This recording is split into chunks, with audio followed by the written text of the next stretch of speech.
Hello everyone, and welcome to Crime Whisper. I'm here to guide you through another haunting case, one that you can fall asleep to, as strange as that may sound.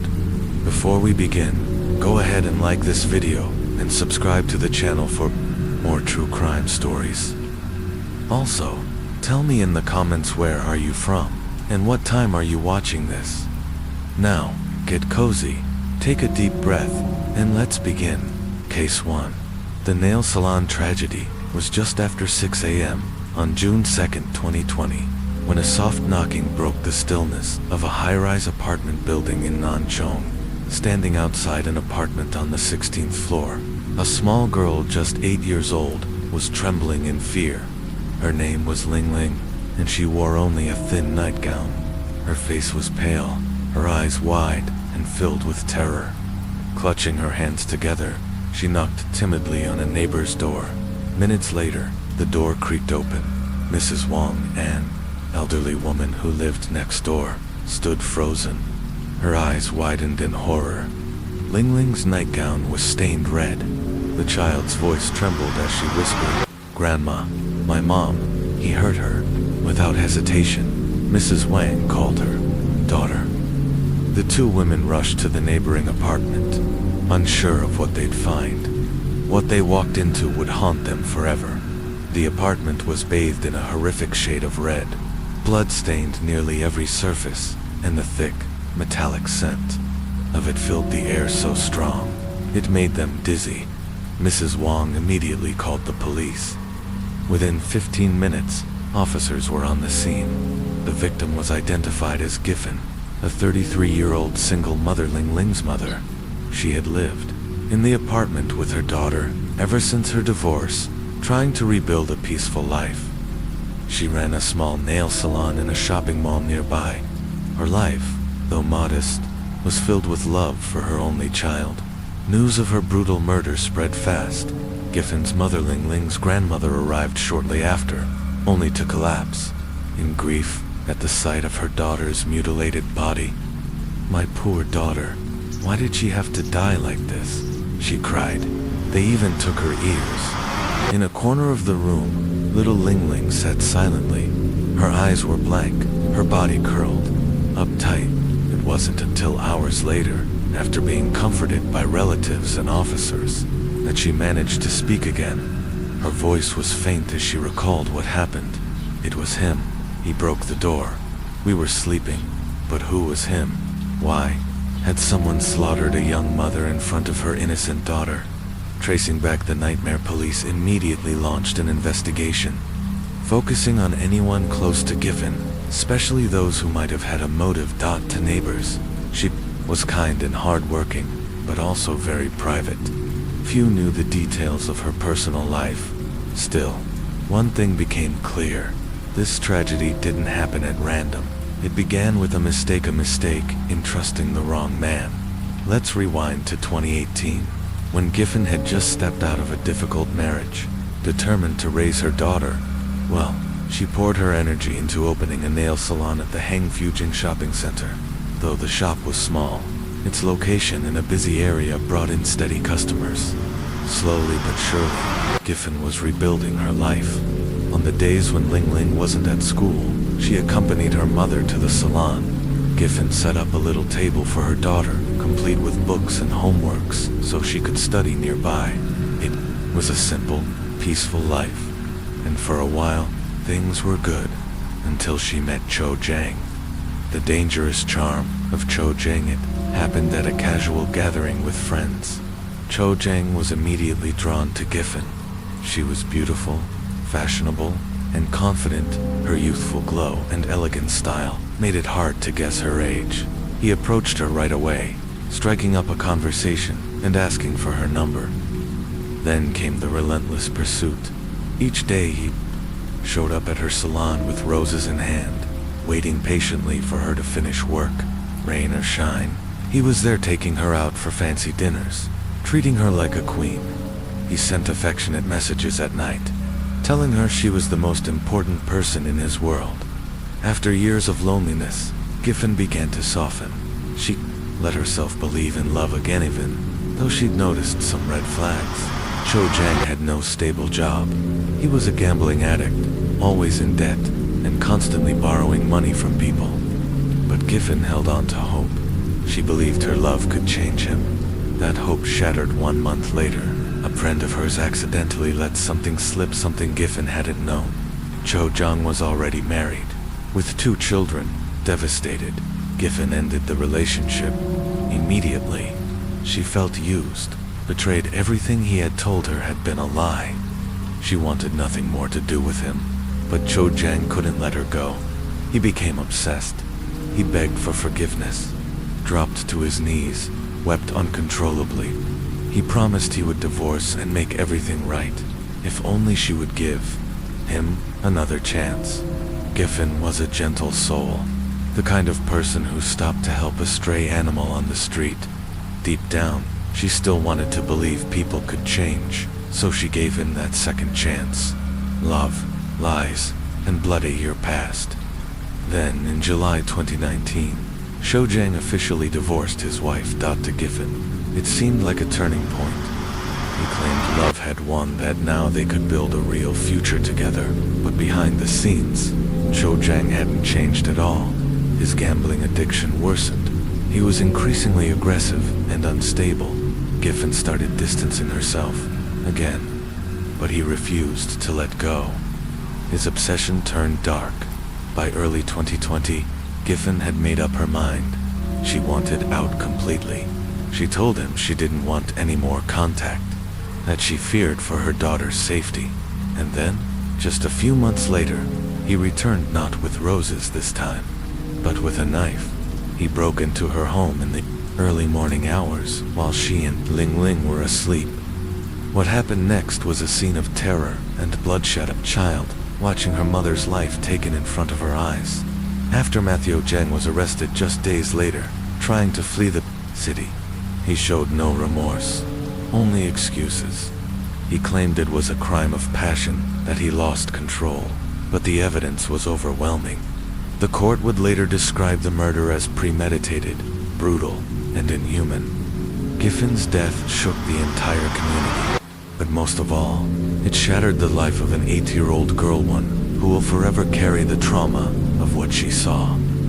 Closing thoughts. This case is a tragic reminder that obsession is not love, and that some people can hide darkness behind a charming smile. Giffen wanted what so many of us want: love, safety, and a good life for her child. She didn't deserve to become a cautionary tale. May her story serve as both a warning and a tribute to a life that was full of kindness and care. A nightmare unfolds. Giffen thought this was the start of a new chapter, one filled with hope. But she had no idea she was stepping into a nightmare that had no exit. From the very beginning, her parents were deeply concerned about her relationship with Cho Jang. They saw right through him. To them, he was aimless, unstable, someone who had no real plans for the future. He's 30 years old and still doesn't have a job, they warned her. How will he ever take care of you and your daughter? But Giffen stood by him. As long as he loves me, and he loves my daughter, that's enough, she said confidently. She even told herself, he divorced his wife for me. Isn't that proof of his love? But love wasn't what he gave her. Soon after his divorce, Cho Jang's true colors began to show. He made no effort to find a job, instead wasting his days, gambling and drinking with friends. He relied entirely on Giffen's income, treating her earnings as his own. Over time, he began borrowing money from her, always with sweet promises of repayment, but those promises were empty. She even paid off his credit card debts multiple times, hoping he would turn his life around. Giffen encouraged him, gently but firmly, to become independent, not for money, but for dignity. A man can't stay lazy and irresponsible forever, she thought. But Cho Jang didn't change. His addiction to gambling only deepened. He ignored her advice, lost more money, and continued to spiral. Then came the turning point. One day, Cho Jang asked Giffen for more money. This time, she refused. She was done enabling his recklessness. But instead of accepting it, Cho Jang snapped. While she was distracted, he violently shoved her against the wall, snatched her wallet, and took all the money inside. That single act shattered whatever was left of Giffen's trust. She finally realized there was nothing left to save. She cut him off, but Cho Jang wasn't ready to let go, not of her, and not of the financial lifeline she provided. The obsession begins after the breakup. Cho Jang began stalking her relentlessly. No matter where Giffen went, he followed. He loitered outside her apartment, knocked on her door at midnight, and even tampered with the hallway lights. He broke into her nail salon, begging for money. He secretly followed her parents, and even took photos of Ling Ling, her daughter, sending them to Giffen as a veiled threat. His obsession was no longer just disturbing, it was dangerous. Giffen lived in constant fear, her nerves frayed, her peace shattered. She finally called the police, but Cho Jang played innocent. In front of the officers, he pretended to be remorseful, polite, cooperative, almost charming. And with no solid evidence of criminal activity, the police could do nothing more than issue a warning. As soon as they left, Cho Jang resumed his harassment. One day, he shamelessly asked Giffen for 20,000 yuan again for gambling. Exhausted and desperate for peace, she gave in, transferring him the money, just to make him leave her alone. He scribbled out a flimsy IOU, but she knew she'd never see that money again. But instead of backing off, Cho Jang became more dangerous, like a shadow that wouldn't disappear.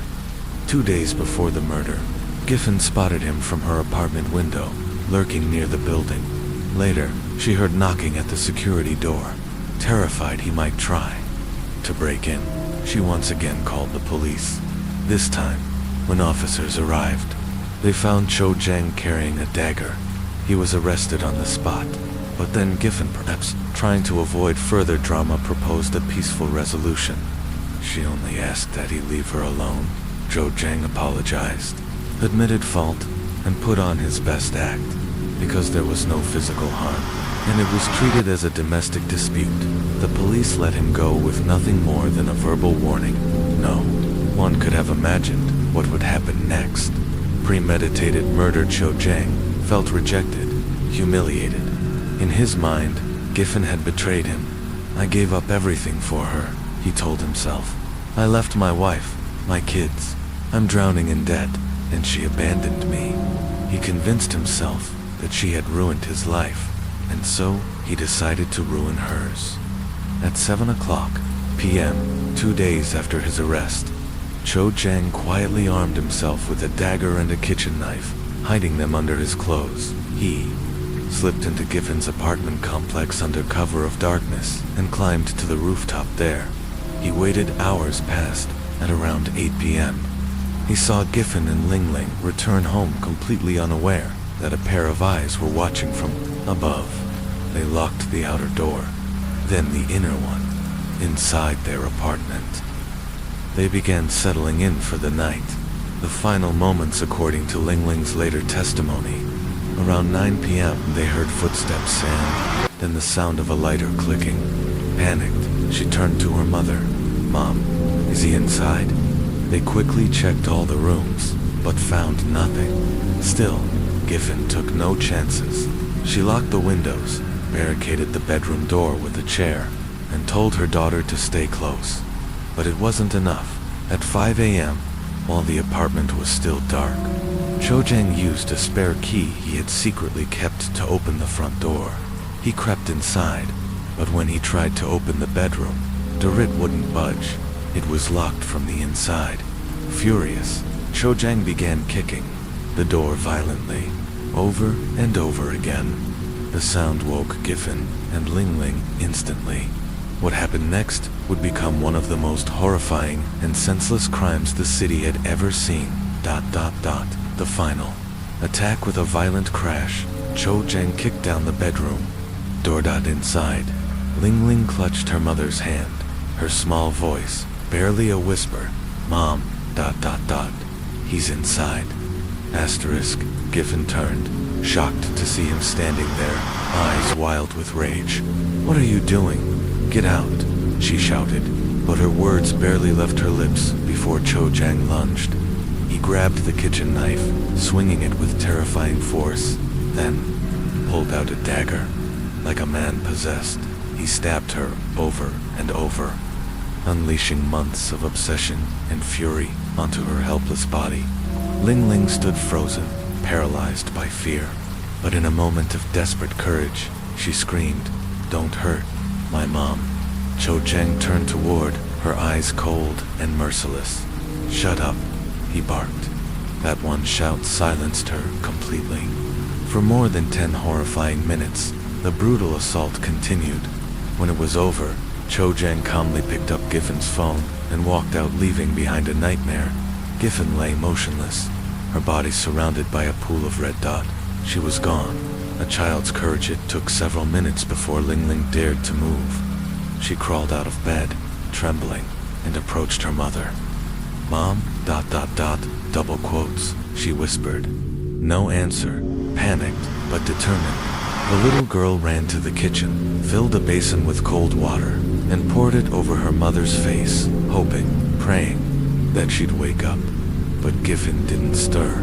Realizing the phone was missing, Ling Ling couldn't call for help.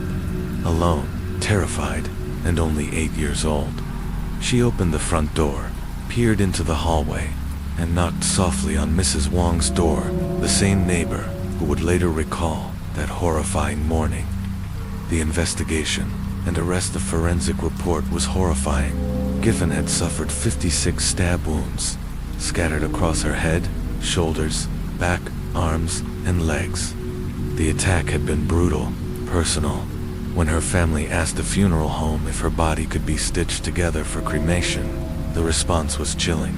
"The wounds are too severe. We can't piece her body back together."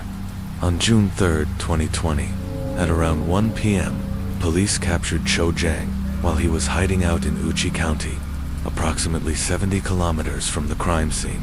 Faced with overwhelming evidence, he finally confessed. But while Giffen's family mourned, Cho Chang's family remained silent. No apology, no outreach, no accountability. The only gesture came the day before the trial. His younger sister arrived at Giffen's parents' home, offering 60,000 yuan in exchange for a settlement and forgiveness. Mrs. Gu was livid. "Do you think 60,000 yuan can buy my daughter's life?" she cried. They threw her out of the house. The trial and controversial verdict on December 30, 2020. The Nanchang Intermediate People's Court delivered its ruling. Cho Chang was convicted of intentional homicide and public disorder. He was sentenced to death, but with a 2-year suspension. He was also ordered to pay 760,000 yuan in compensation to Giffen's family. The verdict sparked outrage, because under Chinese law, a death sentence with a 2-year suspension means that if the offender commits no further crimes during that period, the sentence is automatically reduced to life imprisonment, could be further reduced to 25 years with good behavior. To Giffen's parents, this was unthinkable.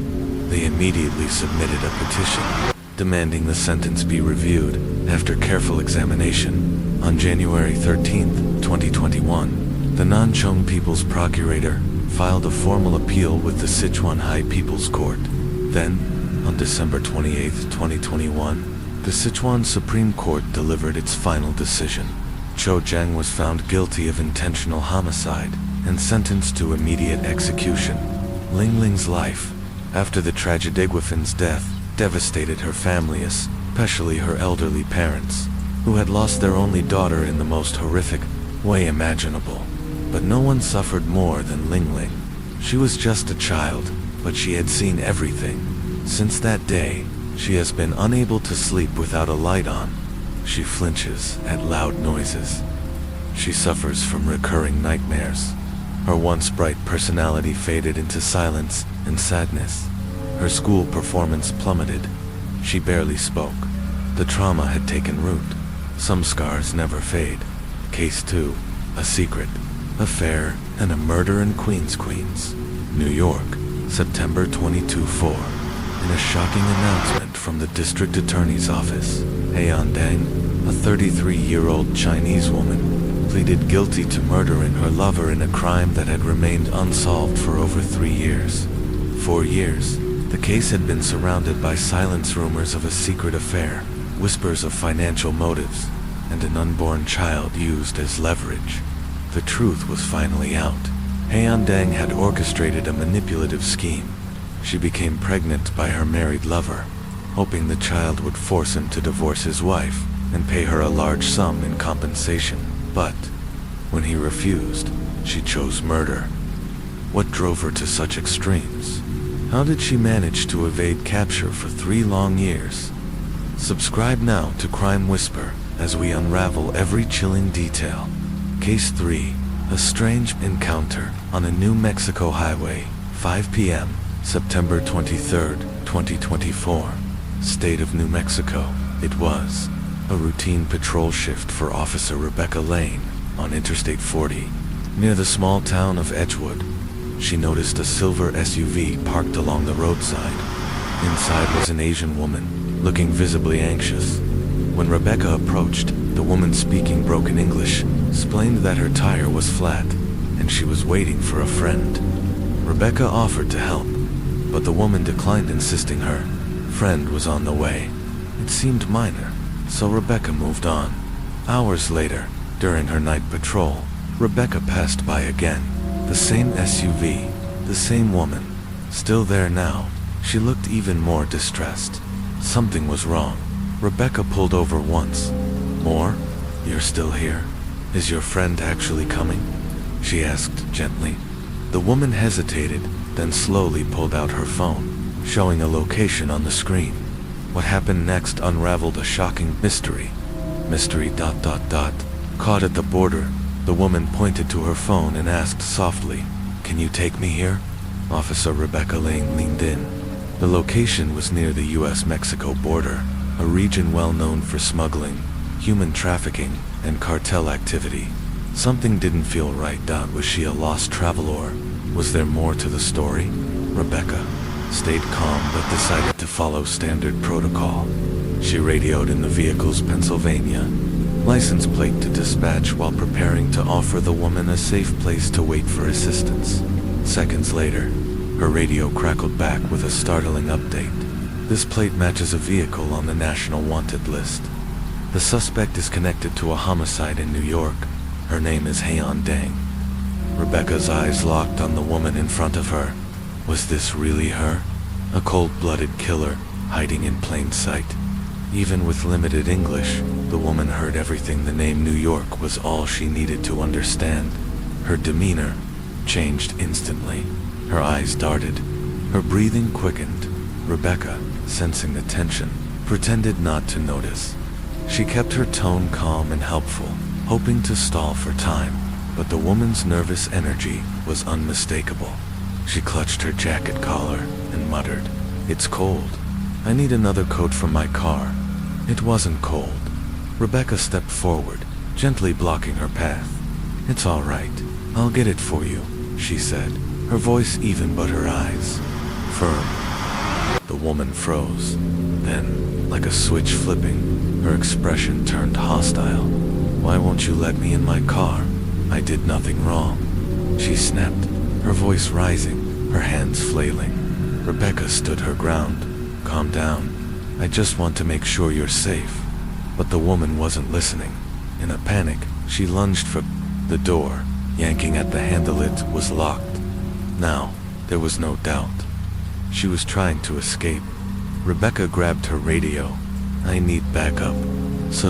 I need backup. Suspect is attempting to flee."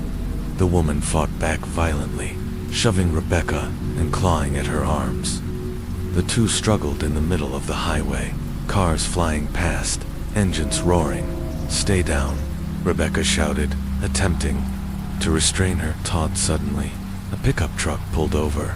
A middle-aged man jumped out and ran to help. Together, they managed to pin the suspect down. The arrest was over. Rebecca looked up toward the silver SUV.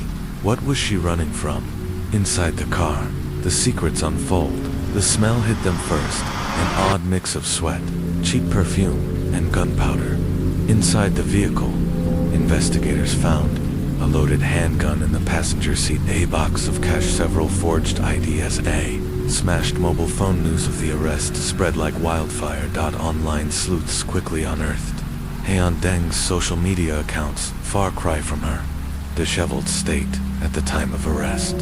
Her pages were filled with glamorous images, luxurious vacations, designer handbags, champagne parties, hotel suites. Her online persona was that of a wealthy socialite, but that night on the roadside, makeup, no filters, just a fugitive, desperate and cornered. Had it not been for the license plate match, would anyone have even recognized her? She had nearly made it. A few more miles, and she could have crossed the border, on foot, without a trace. But instead of vanishing into Mexico, Haeyeon chose to wait by the roadside for hours, hoping someone would help. Why? What was she truly running from? The woman behind the crime, Haeyeon Deng, was born on January 30th, 1990, in a small, impoverished village in Guangdong, China. Like many young women from her region, she dreamed of escaping poverty. The goal was simple: move abroad, make money, and send it home, even if it meant crossing legal lines.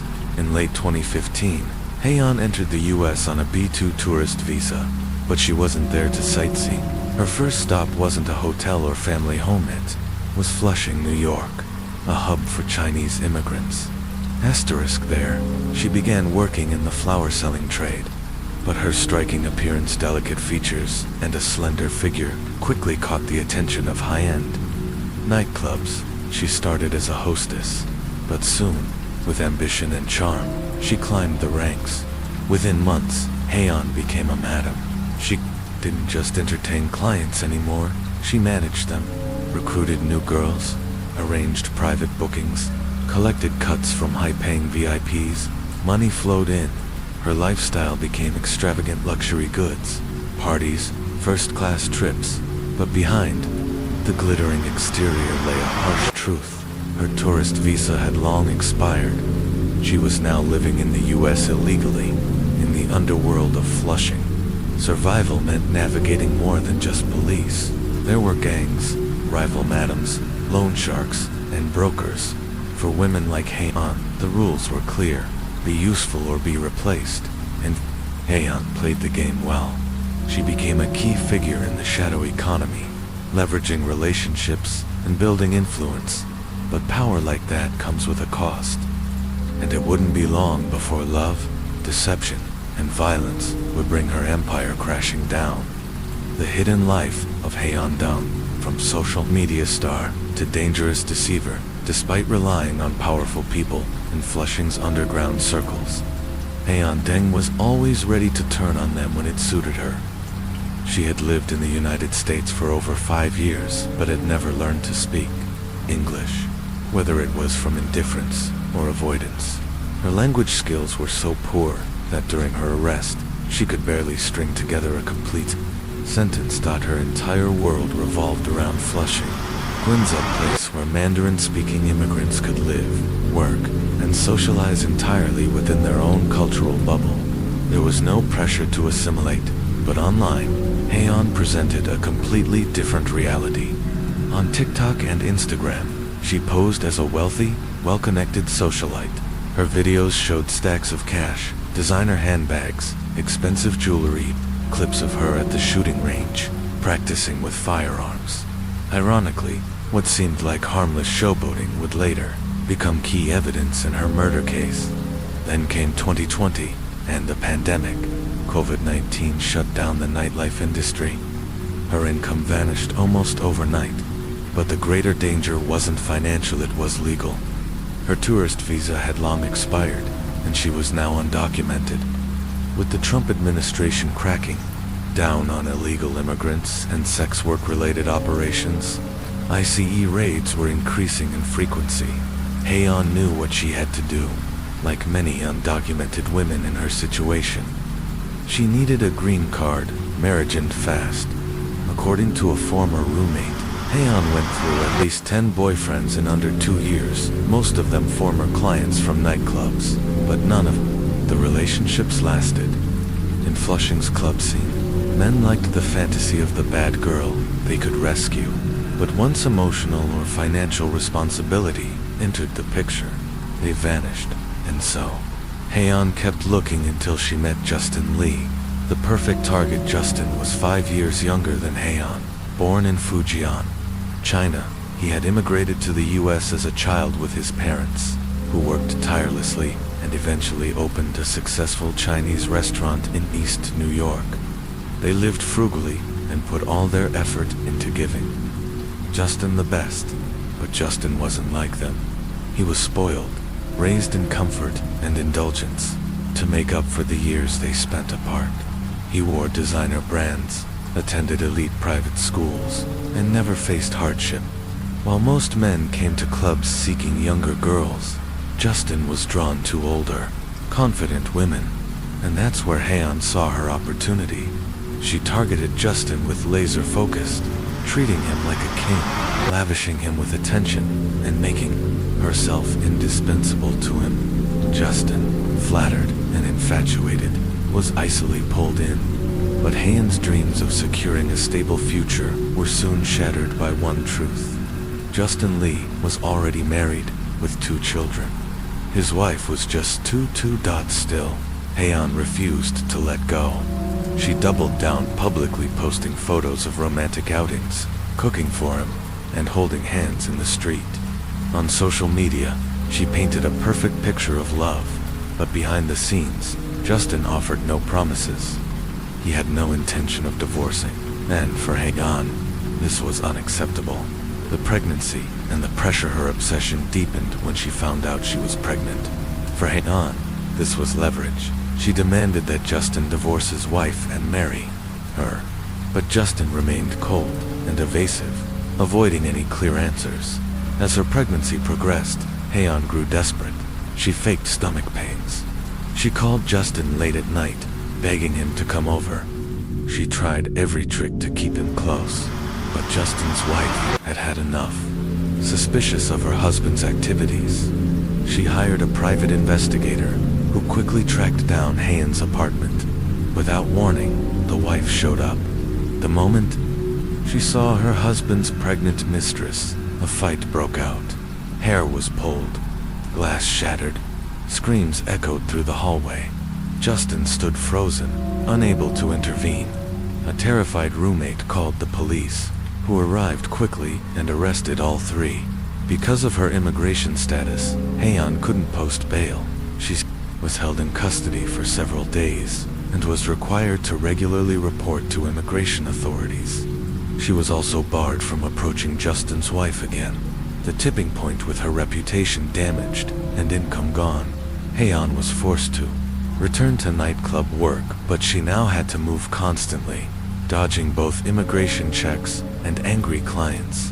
The once glamorous life was gone. As her belly grew, so did her anxiety. She realized Justin would never leave his wife, so she pivoted from romantic hope to cold calculation. Haeyeon demanded $500,000 from Justin. She called it compensation, emotional damage, for the pregnancy, for wasting her best years on him. In return, she promised she would abort the child and disappear from his life forever. But Justin wasn't prepared for that kind of pressure. He'd never faced a serious decision in his life, certainly not one that came with that kind of price. And now, the clock was ticking. The disappearance of Justin Lee and the unraveling of a killer bargaining turned into blackmail. Blackmail turned into rage. And then, September 19th, 2021, Justin Lee vanished without a trace. The missing person report was filed not by a friend, but by his wife. And unlike most cases, she had a very specific suspicion. In the days leading up to his disappearance, the couple had been at odds. Justin's wife had discovered something infuriating. He was still secretly seeing Haeyeon Dang. Their argument that night was explosive. Justin stormed out of their home, turned off his phone, and vanished into the night. At first it seemed like another temporary escape from responsibility. But 3 days passed, and no one heard a word from him, not even his parents. Finally, His wife reported him missing. The visit to Heian's apartment. When police arrived at Heian Deng's apartment in Queens, something felt off immediately. A strange, sour odor lingered in the hallway, faint but unmistakable. Heian's roommate told the officers she hadn't seen her in 2 days. The door to Heian's bedroom was locked from the inside. After multiple unanswered knocks, officers forced it open. What they found stopped them cold. On the bed lay a large object, tightly wrapped in a bedsheet. Dried blood stained the mattress, and the air inside was choking with the stench of death. Inside the sheet was a man's body, bruised, bloodied, and lifeless. The cause of death, a gunshot wound to the head. Based on decomposition, forensic experts estimated he had died 24 to 48 hours earlier. All valuables were missing from the body. Security footage revealed that Justin had arrived at Heian's apartment in his borrowed white Audi but was never seen leaving. The next morning, a woman in a face mask was seen driving the Audi away. Despite the mask, her body type and facial structure were clear. It was Heian Deng. And just like that, she was gone. A killer on the run with overwhelming evidence pointing to Heian. Authorities issued a nationwide arrest warrant. The case was now classified as a cold-blooded homicide. Asterisk police visited the nightclub where Heian worked. Her co-workers offered a disturbing detail. Just days before the murder, Heian had been looking to buy a gun. She claimed she needed it for protection due to a rise in robberies. But the truth was much darker. She purchased a handgun on the black market, paying triple the usual price since she had no documentation. The weapon matched the caliber and trajectory of the bullet that killed Justin Lee. And there was more. Heian had told co-workers that even if Justin paid her off, she planned to leave the US for good, not to China, but to Canada. The misdirection and a shocking truth. Authorities moved fast, notifying Canadian border agents and ramping up surveillance at the northern border. But days passed with no trace. That's when detectives realized something crucial. Heian couldn't possibly enter Canada legally. She had no passport, no green card, and no US citizenship. In fact, years earlier, she'd destroyed her Chinese passport in hopes of securing asylum. It backfired. Her asylum request was denied, and she was now stateless. Without a valid passport, she couldn't fly anywhere, which meant her plan to escape north was just a smokescreen. Her real escape route was likely south toward the Mexican border, where security was notoriously weaker. The GPS clue and a desperate escape. Then came the breakthrough. The white Audi Heian used wasn't Justin Lee's car. It belonged to a friend, Mr. Wong. Over the years, Justin's parents had taken away his personal vehicle due to his reckless spending. To maintain his flashy image, Justin often borrowed cars. After learning about his disappearance, Mr. Wong checked the Audi's GPS. To his shock, the car was headed southbound on the interstate. Acting quickly, he used a remote access app to disable the engine. The car was eventually found abandoned in a Houston parking lot. Inside, police discovered traces of blood, confirmed to be Justin Lee's. Surveillance footage showed Heian panicking when she realized the car wouldn't start. She made several frantic phone calls. Eventually, a middle-aged man arrived later, admitting to police that he was one of Heian's former clients. Heian begged him for help, offering him a large sum of cash. Thinking she was fleeing a violent gang, he agreed to rent her a new car, a silver Honda CR-V. Moments later, she vanished again, heading straight toward Mexico. The flat tire that ended it, all Heian had driven more than 3,000 kilometers, with no digital trail. But fate had other plans. In New Mexico, the Honda CR-V got a flat tire, and that's when her luck finally ran out. Officer Rebecca Lane approached her on a routine patrol. What seemed like a stranded traveler turned out to be a nationally wanted fugitive. Her arrest was one of the most dramatic of the year. The aftermath: 2 months later, Heian Deng was extradited to New York to face trial. In court, she was silent. No tears, No remorse, only cold, calculated stillness. She had run across the country. She had tried to erase her past. But the truth always leaves a trace, and in this case, the trace was soaked in blood. Case 3.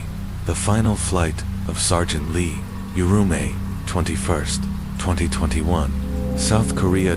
Air Force Sergeant Lee Yurum was found lifeless in her military dormitory to the outside world.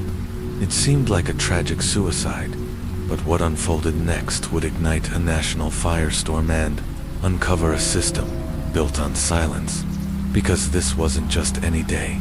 This was supposed to be the happiest day of her life. The day she was getting married. That evening, she and her fiancé celebrated with dinner at an upscale restaurant. She laughed. She smiled. She seemed like any other bride -B. Later that night, she dropped him off at his base for his night shift. At 11 p.m., Yurum returned home alone. She opened the fridge and took out the breakfast she had lovingly prepared for him.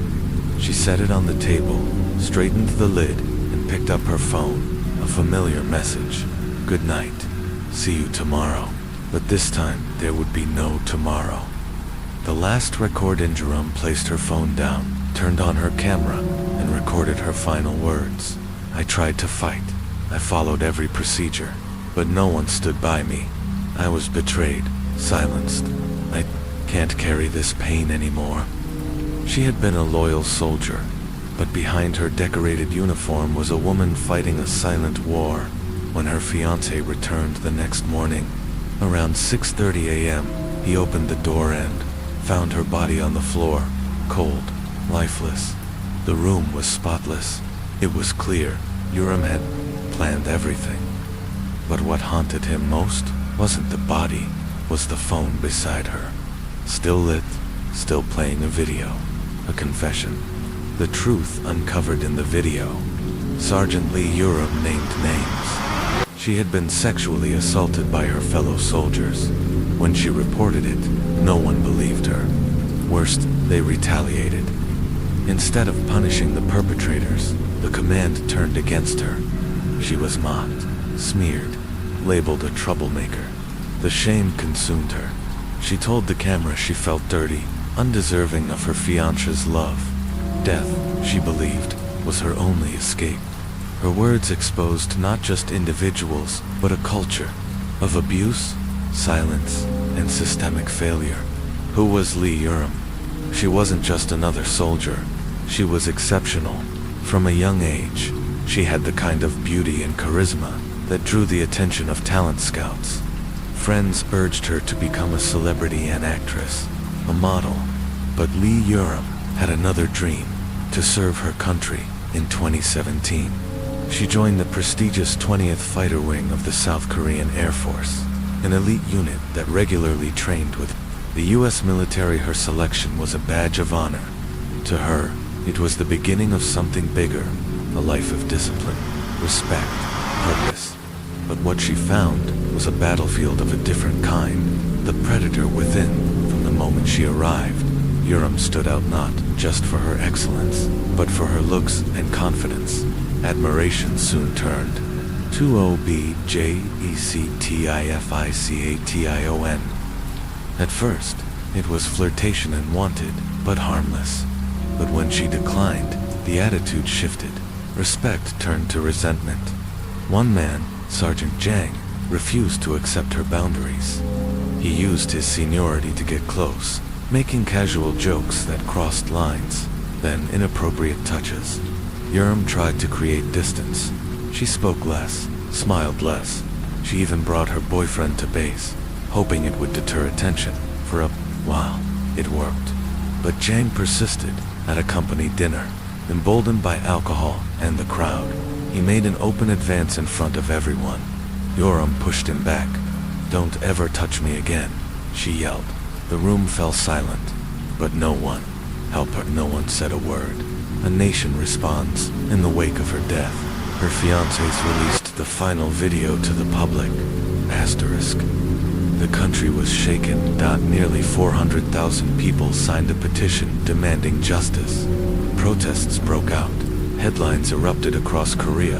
The military, long protected by tradition and secrecy, was under scrutiny. Investigations were launched. Senior officials were forced to respond. But for Urim's family, no apology would ever be enough. Her legacy, Sergeant Lee Urim, didn't just serve her country. She died trying to change it. Her courage in recording the truth sparked a reckoning in the Korean military, a reckoning still unfolding. But at what cost? She was 23 years old, brilliant, brave, and silenced until she made herself heard. What? Broke Sergeant Lee Urim after that public rejection. Something inside Sergeant Jang cracked. He wasn't just embarrassed, he was humiliated. His pride shattered in front of others. And from that moment on, he held a grudge. Urim sensed it instantly.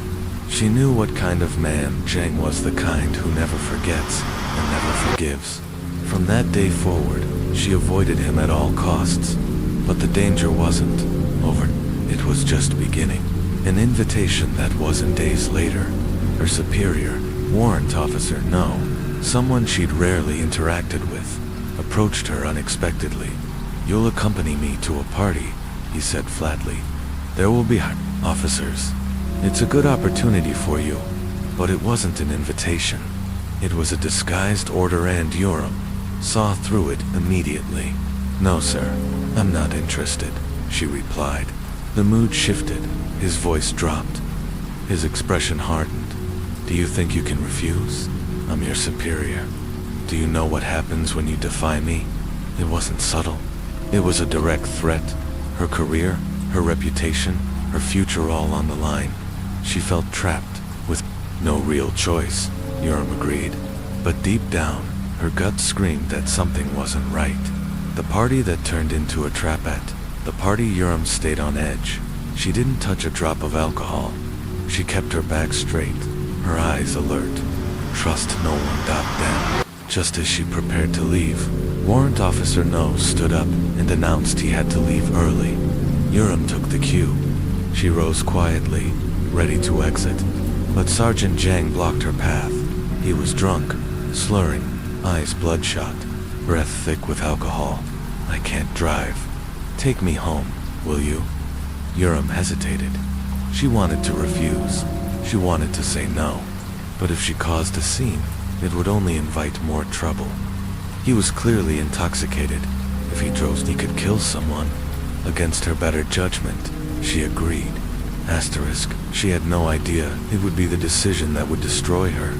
The night it all changed. In a quiet, dark stretch of road, Jang made his move. Without warning, he lunged forward, forced the car to stop, and attacked her. She resisted. She screamed. She fought back with everything she had. But she couldn't stop him.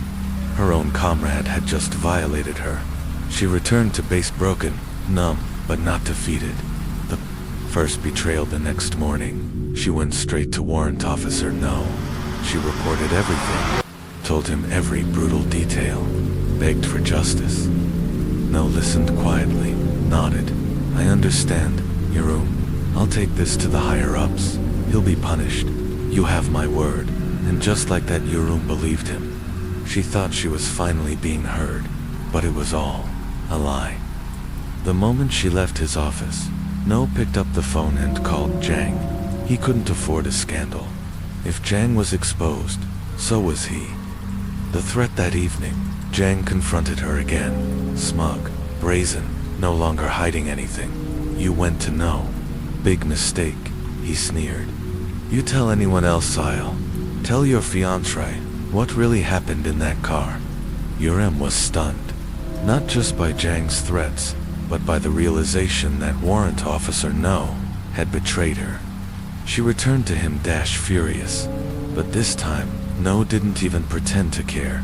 His smile was gone. His mask dropped. "This isn't new," he scoffed. "Did you really think you could survive here without facing things like this?" It hit her like a punch to the chest. She had placed her trust in a system that was designed to protect itself, not her. Dashcam justice, but Urim wasn't giving up. She retrieved the dashcam footage from her car. It had everything, proof of what happened that night. She brought the evidence straight to the military police. Surely now they'd have to act. But the nightmare was only deepening. They took the footage. They listened. And then they did nothing. No arrest. No suspension. No justice.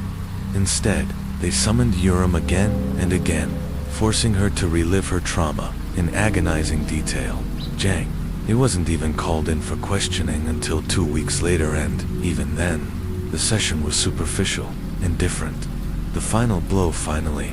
The military police released their conclusion. Sergeant Jang was intoxicated. He claims he doesn't remember the incident. There is insufficient evidence to pursue charges. That was it. The only action taken. Jang was quietly transferred to another unit. No discipline. No accountability. Just a cover dash up. The Air Force didn't want scandal. They wanted silence. The collapsium broke. Her health deteriorated. Her spirit dimmed. But still, they kept pressuring her. Withdraw the complaint. Let it go. This will ruin your career. Even while on a medical leave she had begged for. Jang harassed her with messages, threats, reminders that she had no power. She had done everything right. She reported. She followed procedure. She fought, and in return, she was punished. The breaking point of Sergeant Lee Urim. Don't ruin your life. You still have a future. That's what they told her, as if they were doing her a favor. But it was never about protecting her. It was about protecting themselves. When Urim refused to withdraw her complaint, they escalated. They threatened to tell her family everything, twisting the truth, manipulating shame. That was the final blow. Not because she feared for herself, but because she feared for them, her loved ones, her parents, her fiancés. She didn't want them to carry the burden of what had happened to her, so she kept suffering in silence. Transferred without warning in May 18th. Her medical leave ended. Urim returned to base, but something had changed. Without notice, without explanation, she was transferred to the 15th Fighter Wing. She wasn't asked. She wasn't informed. The decision had already been made. Still, she held on to hope. Maybe a new unit meant a new start. But the nightmare had followed her. The rumors had spread across the entire Air Force. Everywhere she walked, she could feel them, the eyes, the whispers, the smirks. Words laced with contempt. People didn't see a survivor. They saw a problem. When the silence broke eventually, it became too much. Urim could no longer bear the weight of betrayal and humiliation. She made her decision, but she didn't go quietly. She left behind everything: a video, a suicide note, a meticulously documented file outlining every act of abuse, and cover dash up. She made sure the world would know what had happened to her. When news of her death broke, the South Korean military scrambled. The Ministry of National Defense issued a sterile, shallow statement. No apology, no mention of the video, no acknowledgement of the truth. They called it a small, isolated incident. But her family knew better. A father's fury, her father, shattered by grief, but burning with purpose, submitted a petition to the Blue House. It wasn't just a ply, it was a challenge. He named the men who had driven his daughter to her death. He demanded justice. The nation listened. In just 48 hours, nearly 400,000 people signed. The pressure was immediate and immense. The military could no longer hide. They had to act. Justice, but not enough. Sergeant Jang was arrested within days. There was nowhere left to run. During questioning, he confessed not only to assaulting Urim, but to attacking another female soldier as well. Public outrage exploded. Protests erupted across South Korea. Media investigations revealed systemic failures and deep-seated rot within the military. Justice system. Jang was sentenced to 9 years in prison, a heavier punishment than past cases, but still widely viewed as inadequate. And what about those who helped cover it up? The higher dash-ups? Nothing. Not a single one of the higher-ranking officers who silenced. Urim faced consequences, but her father refused to back down. He hired a lawyer. He sued them, all the men who ignored her cries for help, who protected predators, and buried the truth. And then came the twist no one expected. The investigation uncovered a horrifying fact. Urim wasn't attacked by just one man. Multiple senior officers were involved. The military leadership began to buckle under the weight of the scandal. A reckoning at the top. The Chief of Staff of the South Korean Air Force, General Lee Sang-yong, resigned in disgrace. He had done nothing. Even the Minister of National Defense was forced to issue a public apology. This was unprecedented, the first time in South Korean history that a military sexual assault case had triggered accountability at the highest levels. Even former President Moon Jae-in addressed the tragedy in a national speech, urging that no soldier should suffer what Lee Urim endured. A sacrifice that shook a nation. Lee Urim sacrificed her life to expose a truth too many wanted to hide, and although justice came too late for her, her death forced the country to open its eyes. But was this a true reckoning or just the surface of a deeper, darker truth? Was her story the end or just the beginning of what the world needs to confront inside the South Korean military? Case 4. The Mother Who Cried for the Cameras. It was October 25, 1994. Standing in front of a swarm of reporters and television cameras, Susan Smith, a 23-year-old mother from Union, South Carolina, pleaded through sobs for the safe return of her 2 young sons. Please, please, bring them home, Michael and Alex. We love you. We miss you. Beside her stood David Smith, the boy's father. He appeared shaken, pale, and numb. We're begging the public, please help us. Help us bring our sons home. According to Susan, a black man had carjacked her at gunpoint while she was stopped at a red light. She claimed he forced her to drive around for nearly an hour before ordering her out of the vehicle, leaving her children, 3-year-old Michael and 14-month-old Alex, still strapped in the back seat. I asked him, ... Can I at least take my babies? No, he said. I don't have time for that.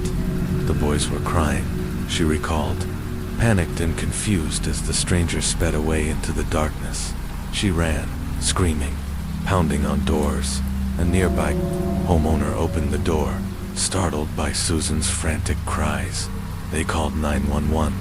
Police arrived within minutes, and just like that, a nationwide search began.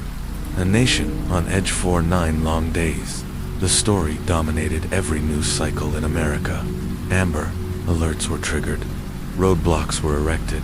Search teams flooded Union County. Flyers with Michael and Alex's faces covered gas station windows and grocery store doors. Hundreds of officers, volunteers, and canine teams combed through forests, rivers, and remote country roads. Helicopters flew low across South Carolina highways, scouring for any sign of the red Mazda protege, but nothing turned up. Not a single witness. No camera footage. No credible sightings. Nothing confirmed Susan's story. Still, she remained the face of a grieving mother, crying for the cameras, doing interviews, clutching photos of her boys. Communities rallied behind her. Businesses donated meals to search crews. Homes left porch lights on every night, hoping to guide the boys home. The FBI joined the case. Tips poured in, but behind the scenes, detectives were growing suspicious. The smile beneath the tears. Susan's emotions seemed off. At public press conferences, she was tearful, visibly distraught, but in private, calm, almost disconnected. Sometimes eerily upbeat. One officer recalled a chilling moment before a scheduled interview. Susan, her eyes wide with excitement, turned to David and whispered, "Do you think I'll look okay on TV?" The cameras turned on and she transformed. Suddenly, she was devastated, trembling with grief. But off camera, she was seen smiling, laughing, even flirting with officers.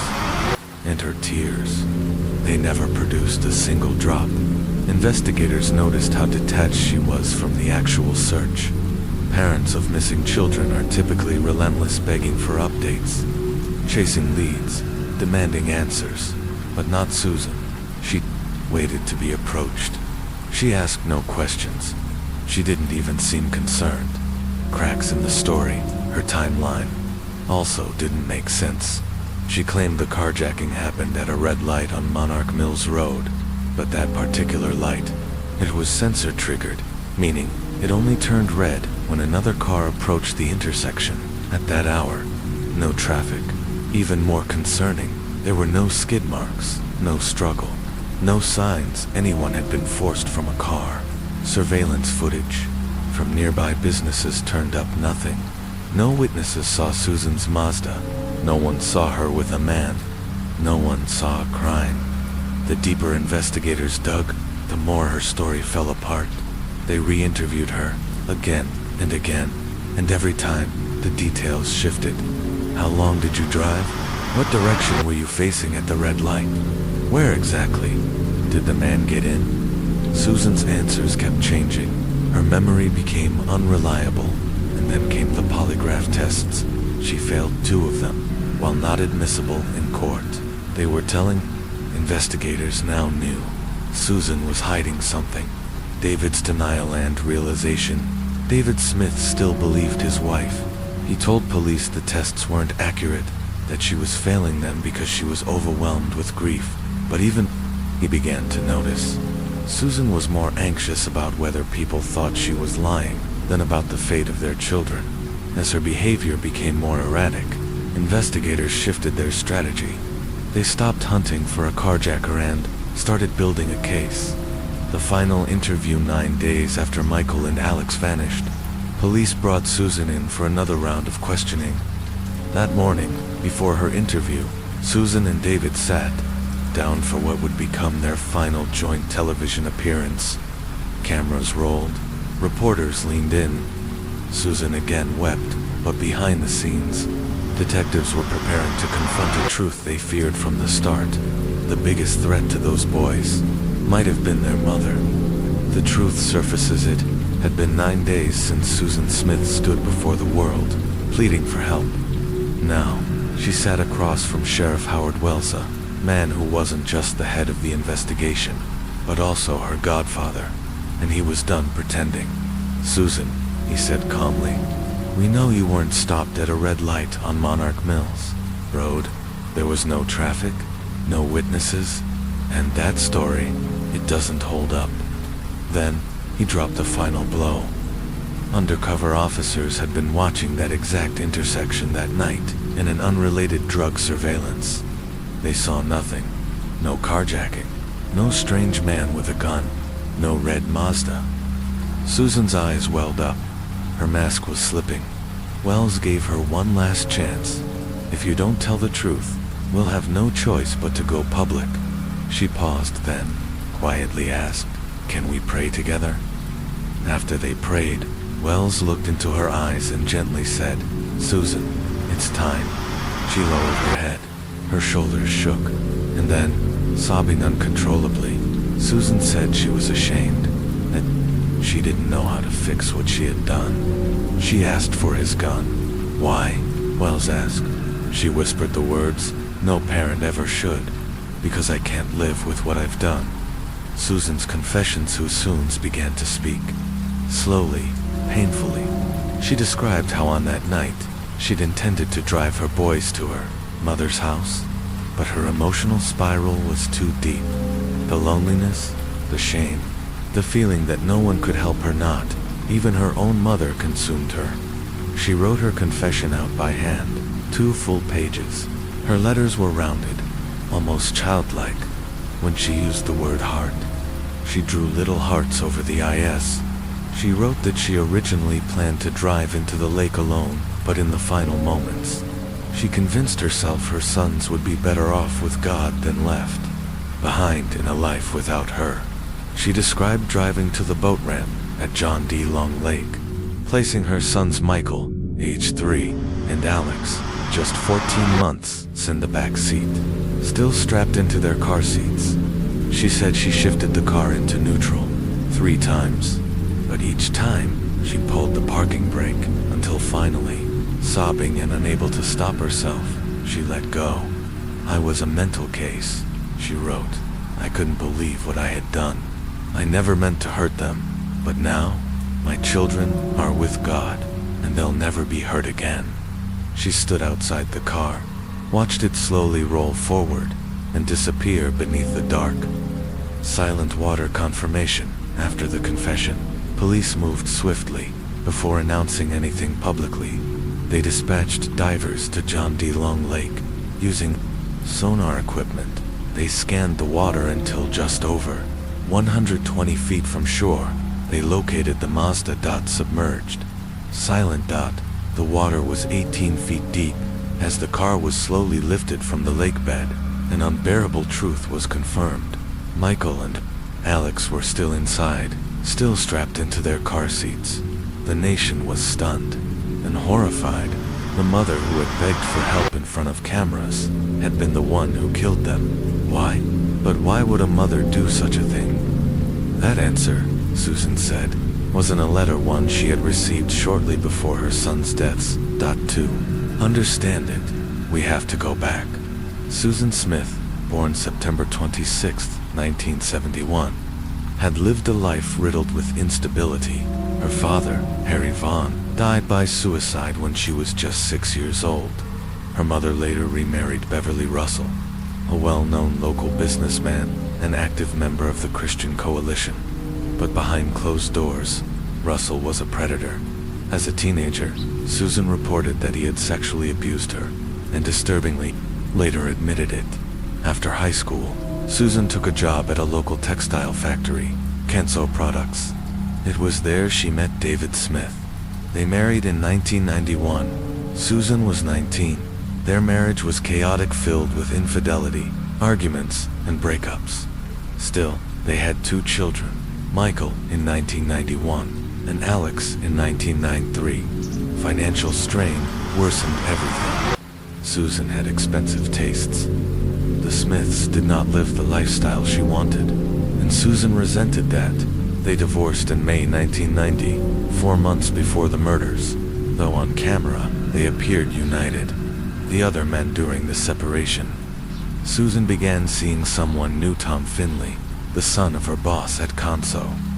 Tom was from a respected, wealthy family. He had status, charm, and stability, the opposite of David. But the relationship didn't last. Tom found out that Susan had allegedly been sleeping with his father, a claim she would later deny, then admit, then deny again. Either way, the damage was done. Tom ended the relationship, sending Susan a letter that would later be found among her belongings. In it, he wrote, "We come from 2 different backgrounds. You need to stay away from married men. This is not what I want." Susan later told investigators that Tom's rejection was the final blow, the emotional spark that led to the unimaginable decisions she made that night. Arrest and aftermath. With her confession now complete and the bodies recovered, Susan Smith was formally charged with 2 counts of murder. The public was enraged. This wasn't just a case of infanticide. It was a national betrayal. A woman who had weaponized public empathy. A grieving mother who had become a symbol. And then, overnight, a monster. Susan Smith was eventually convicted. She is serving a life sentence with the possibility of parole after 30 years. She will be eligible in 2024. Episode title, The Lake, Part 2, The Fall of Susan Smith. Just as Susan Smith had described in her confession, the recovery team found the car resting beneath 18 feet of water, its doors locked from the outside. Inside, still strapped into their car seats, were the bodies of Michael and Alex Smith. At the scene, even hardened investigators turned away. Some wept openly. What had once been a desperate search for 2 missing boys was now a confirmed double homicide. The physical evidence left no room for doubt. Susan's story about the carjacker had been a lie. Her confession was true. The vehicle, the position of the bodies, the locked doors. It was all exactly as she'd described. And yet, when Sheriff Wells announced her arrest, it was almost too late, because Susan's confession had already leaked to the media. So David Smith, her ex-husband, and the rest of the family learned the truth on television. just like the rest of the world. Susan Smith has been arrested and will be charged with 2 counts of murder. Overnight, the grieving mother became the most hated woman in America, the nation's betrayal. The backlash was swift and brutal. People who had prayed, lit candles, and posted flyers in support of Susan turned against her with disgust. News outlets labeled her a monster. Protesters gathered outside the jail. Even some of her own family members disowned her. But the outrage wasn't just about the crime, it was about the lie. For 9 days, Susan Smith had told America that a black man had carjacked her at gunpoint and abducted her children. She stoked racial fears in a town already scarred by a history of division and distrust. Dozens of innocent men were stopped, questioned, and profiled because of Susan's lie in Union, South Carolina. That betrayal cut especially deep. A mother's madness bet. Susan's mother, Linda Russell, saw it differently. She was furious at how the media portrayed her daughter. Susan is not evil, she said. She was sick, and no one helped her, yet the facts were now undeniable. In the days leading up to October 25th, 22-year-old Susan had been spiraling. Friends described her as distracted. Co-workers said she was obsessed with Tom Finley, her former boyfriend, the son of her boss. That afternoon, after an emotional argument with Tom, Susan left work early. Instead of going home, she picked up Michael and Alex from daycare and began driving aimlessly. Hours passed. Then, by 9 p.m., she arrived at John D. Long Lake. A passerby later told police he saw her sitting alone in the front seat, contradicting her original claim of being forced to drive by a carjacker. Susan sat for several minutes. Michael, sensing something was wrong, asked her what was going on. She didn't answer. Then she released the brake. The car drifted forward and disappeared beneath the still, black water. She did not cry for help. She did not go into the water. She turned, walked up the ramp, and ran to a nearby house, where she told the first of many lies. Trial of the century's shadow. Susan Smith's trial began on July 10, 1995, while the nation was still glued to every twist in the O.J. Simpson case. But even in O.J.'s shadow, Susan's trial became a media circus. Dozens of storefronts were rented out by news stations. Camera towers were erected along the courthouse steps. A roller skating rink was transformed into a hotel for reporters. Some journalists even hid in trees, hoping to get exclusive photos. The prosecution pursued the death penalty, arguing that Susan's actions were deliberate, premeditated, and motivated by obsession, her obsession with Tom Finley, and her belief that her children stood in the way of being with him. Forensic experts testified that Michael and Alex were alive when the car entered the lake. The court recreated how long it would have taken for the car to sink, and how long the children would have been trapped inside. To demonstrate this to the jury, the prosecution showed a reenactment video, a chilling simulation of the car sinking in court. Susan appeared calm. She was even seen smiling and giggling with a paralegal while the video played on a monitor. But when the same footage was played in front of the jury, days later, Susan suddenly wept, putting on the face of a grieving mother. The public had seen enough of her performances to know the difference. A twisted life uncovered. The defense never denied that Susan killed her children. Instead, they argued that she was mentally ill, a woman driven to the edge by a lifetime of trauma, abuse, and abandonment. A psychiatrist testified that Susan suffered from major depressive disorder and had a long history of attachment and adjustment issues. That she was, in effect, desperate for love and validation. So desperate, she'd become sexually involved with her boss at Conso Products' son, Tom Finley, her ex-husband, David Smith, and, most disturbingly, her own stepfather, Beverly Russell, took the stand and admitted to sexually abusing Susan throughout her teenage years, and even after she was married. After her arrest, Russell wrote Susan a letter from home, acknowledging his abuse and hinting that his sins contributed to hers, but prosecutors weren't buying it. This letter wasn't remorse, they argued. It was damage control, a last-minute attempt to share the blame. Final revelation in court. One final detail drove home the calculated cruelty of Susan's actions. Investigators discovered that Susan had placed her car in drive, released the parking brake, and exited the vehicle while her children were alive and crying inside. The car didn't roll in by accident. It didn't lurch or slip. Susan walked away and left her sons to drown. Justice and memory. Susan Smith was found guilty on both counts of murder. She was sentenced to life in prison with the possibility of parole. After 30 years, she is currently incarcerated and will be eligible for parole in 2024. For many, even a lifetime wouldn't be enough. Not for what she did, not for the lies she told, not for the hope she stole, not for the image she presented of a mother in anguish while her sons cried for help underwater. Susan Smith wanted love, but she used her children as a means to it. And when that failed, she chose the lake. Episode title: The Lake. Final chapter: The aftermath of Susan Smith. For Susan Smith let her car slip into John D. Long Lake with her 2 sons strapped. In the back she placed something else in the trunk: her wedding dress, her wedding album. Whether it was a symbolic burial of her failed past or further proof of premeditation, no one can say for certain, but it revealed one thing: clearly Susan was not acting on impulse. She had made a decision. The verdict on July 22, 1995. After just 2.5 hours of deliberation, the jury returned with a verdict: guilty on both counts of murder. But instead of the death penalty, the jury recommended life in prison, a decision heavily influenced by expert testimony about Susan's mental illness and traumatic upbringing. But here's the twist. In South Carolina at that time, a life sentence didn't necessarily mean life behind bars. Parole eligibility began after 30 years. The jurors didn't know that. They weren't allowed to.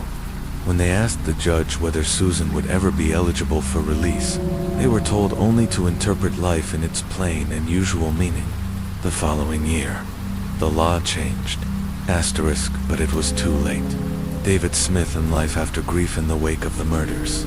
David Smith, Susan's ex-husband, and the father of Michael and Alex, was left to pick up the shattered pieces of his life. He wrote a memoir, Beyond All Reason, My Life with Susan Smith, an emotional outpouring of grief and betrayal. Some viewed it as catharsis. Others accused him of profiting from tragedy. David eventually remarried. Twice. Both marriages ended in divorce before he found stability again with his current wife, Tiffany Smith. Today, they live a quiet life, away from the public eye. But David will never forget. Not what happened, not what was lost. Life behind bars, and power behind walls, despite the brutal nature of her crime. Susan Smith's manipulative streak didn't end behind prison walls.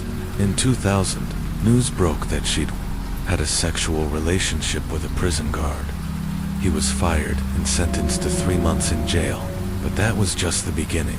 Soon after, Susan became romantically involved with Captain Alfred Rowe Jr., the head of security at the facility. According to Rowe, Susan flirted regularly, her towel after showers, ratting out other inmates to gain his trust, and eventually offering oral sex. He accepted. The moment it happened, Rowe knew he'd made a catastrophic mistake. When rumors began to spread, he suspected Susan herself had turned him in, perhaps to manipulate a transfer request to be closer to her mother. It worked. Susan was moved to Leith Correctional Institution. Rowe lost everything: his job, his reputation, and his future. He was sentenced to probation, added to the sex offender registry, and has been unable to find stable work since. Susan's prison influence zone didn't stop there. Former inmates say she developed a romantic relationship with another woman behind bars, a black inmate. An ironic twist. considering Susan had once ignited a nationwide manhunt by falsely accusing a black man of abducting her children. One cellmate, Christy, claimed she served as Susan's guppy, a prison term for someone who acts as a lookout or assistant. She helped Susan get drugs, stood guard during sexual encounters, and covered for her. At one point, Susan allegedly promised to give Christy $300 as thanks for taking a risky fall for her. Why would Susan have that kind of money in prison? Because she never stopped attracting attention from strangers, from pen pals, from men who fell in love with her image. Even documentary filmmakers sent her money in exchange for correspondence, violations that triggered disciplinary actions.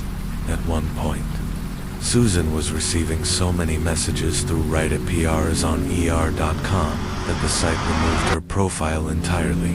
One admirer claimed he planned to give her $200,000 after her release. Another man sent her money and gifts for 18 months, only to discover she was corresponding with other men too. He walked away, feeling used. The parole hearing, 2024. In November 2024, Susan became eligible for parole. Few believed she deserved it. David Smith didn't. The correctional officer whose life she destroyed didn't. The public didn't. At the hearing, Susan cried. First of all, I want to say how very sorry I am. The board asked if she had been using drugs or alcohol the night she murdered her children. No, ma'am, I was not. They asked if she had benefited from mental health counseling. Yes, I have. Her voice trembled. Her words were careful. But for many, watching, including survivors of her manipulation, it was just another performance. What remains? Susan Smith remains in prison today, eligible for parole, again in 22-5, and even after 30 years.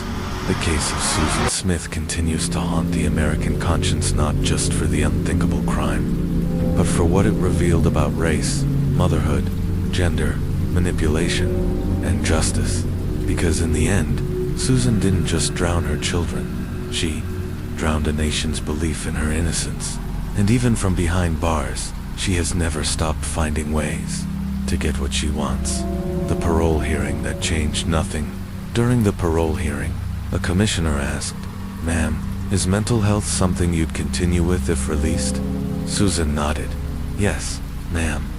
But the emotional display that followed didn't match the flat, procedural line of questioning. Her exaggerated tone, the constant sniveling, the shaking voice felt eerily familiar. It was a performance we'd all seen before. The board asked, "Your case required significant law enforcement resources. What would you say to the people who worked tirelessly to find your children?" Susan responded, "I'm sorry I put them through that. I really am. I'm so sorry to the people who had to find them. ... I wish I could take that back.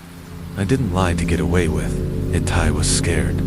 I didn't know how to tell the people who loved them that they'd never see them again.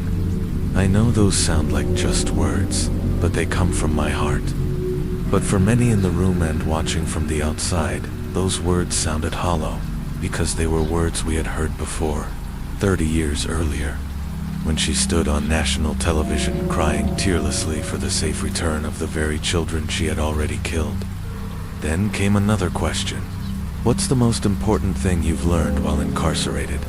Susan answered, "That people are important, that forgiveness and love matter, that family matters. The choices we make don't just affect us, they affect everyone we care about." And then, without prompting, she added, "I'm a Christian. God has forgiven me. I live by His grace and mercy every day. I ask that you show me that same mercy." It was a final appeal, a rehearsed one, but David Smith, sitting silently through most of the hearing, finally spoke and reminded the board of something very simple. This was not a mistake. This was not a breakdown. This was a choice. He reminded them that his sons died not in a tragic accident, but in an act of cold, deliberate betrayal. The parole board agreed, unanimously. Susan Smith's parole was denied. She remains incarcerated at Leith Correctional Institution. Her next hearing is scheduled for November 2026. Few believe the outcome will be any different, because if there's one constant in this case, it's this. Susan Smith has always looked out for Susan Smith, from manipulating the media to seducing prison guards. From her tearless lies on national television to her orchestrated displays behind bars, every move has been strategic, every gesture self-serving. She did not drown her children out of impulse.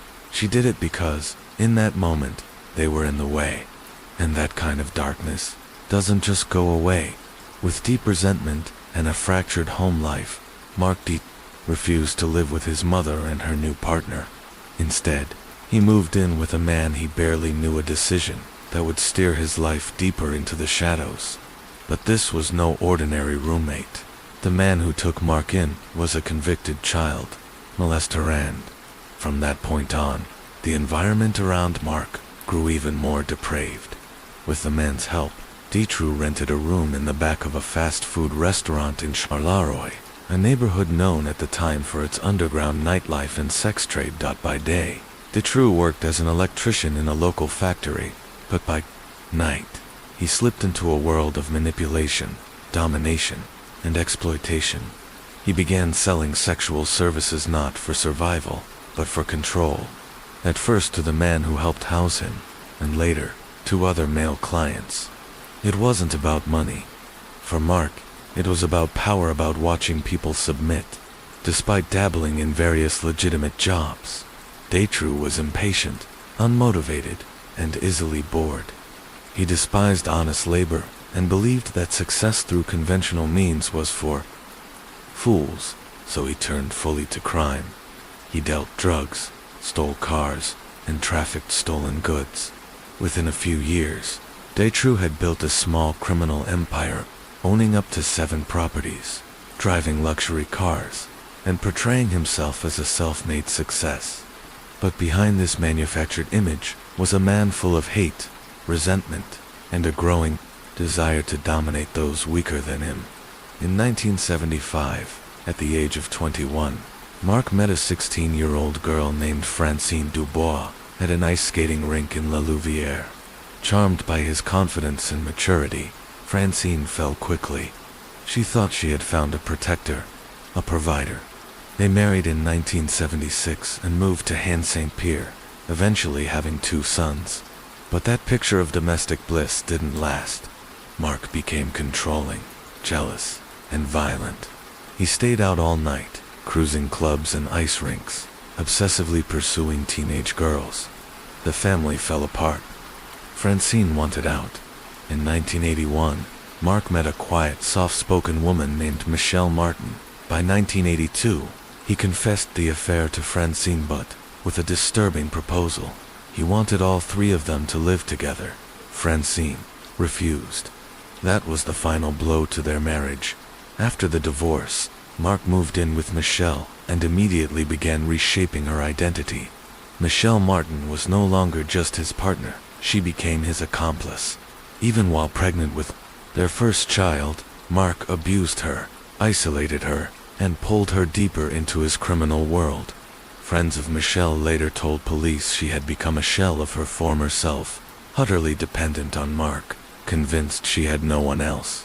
By 1983, the couple was already committing burglaries together, targeting abandoned homes and construction sites, selling off metal and materials for quick cash.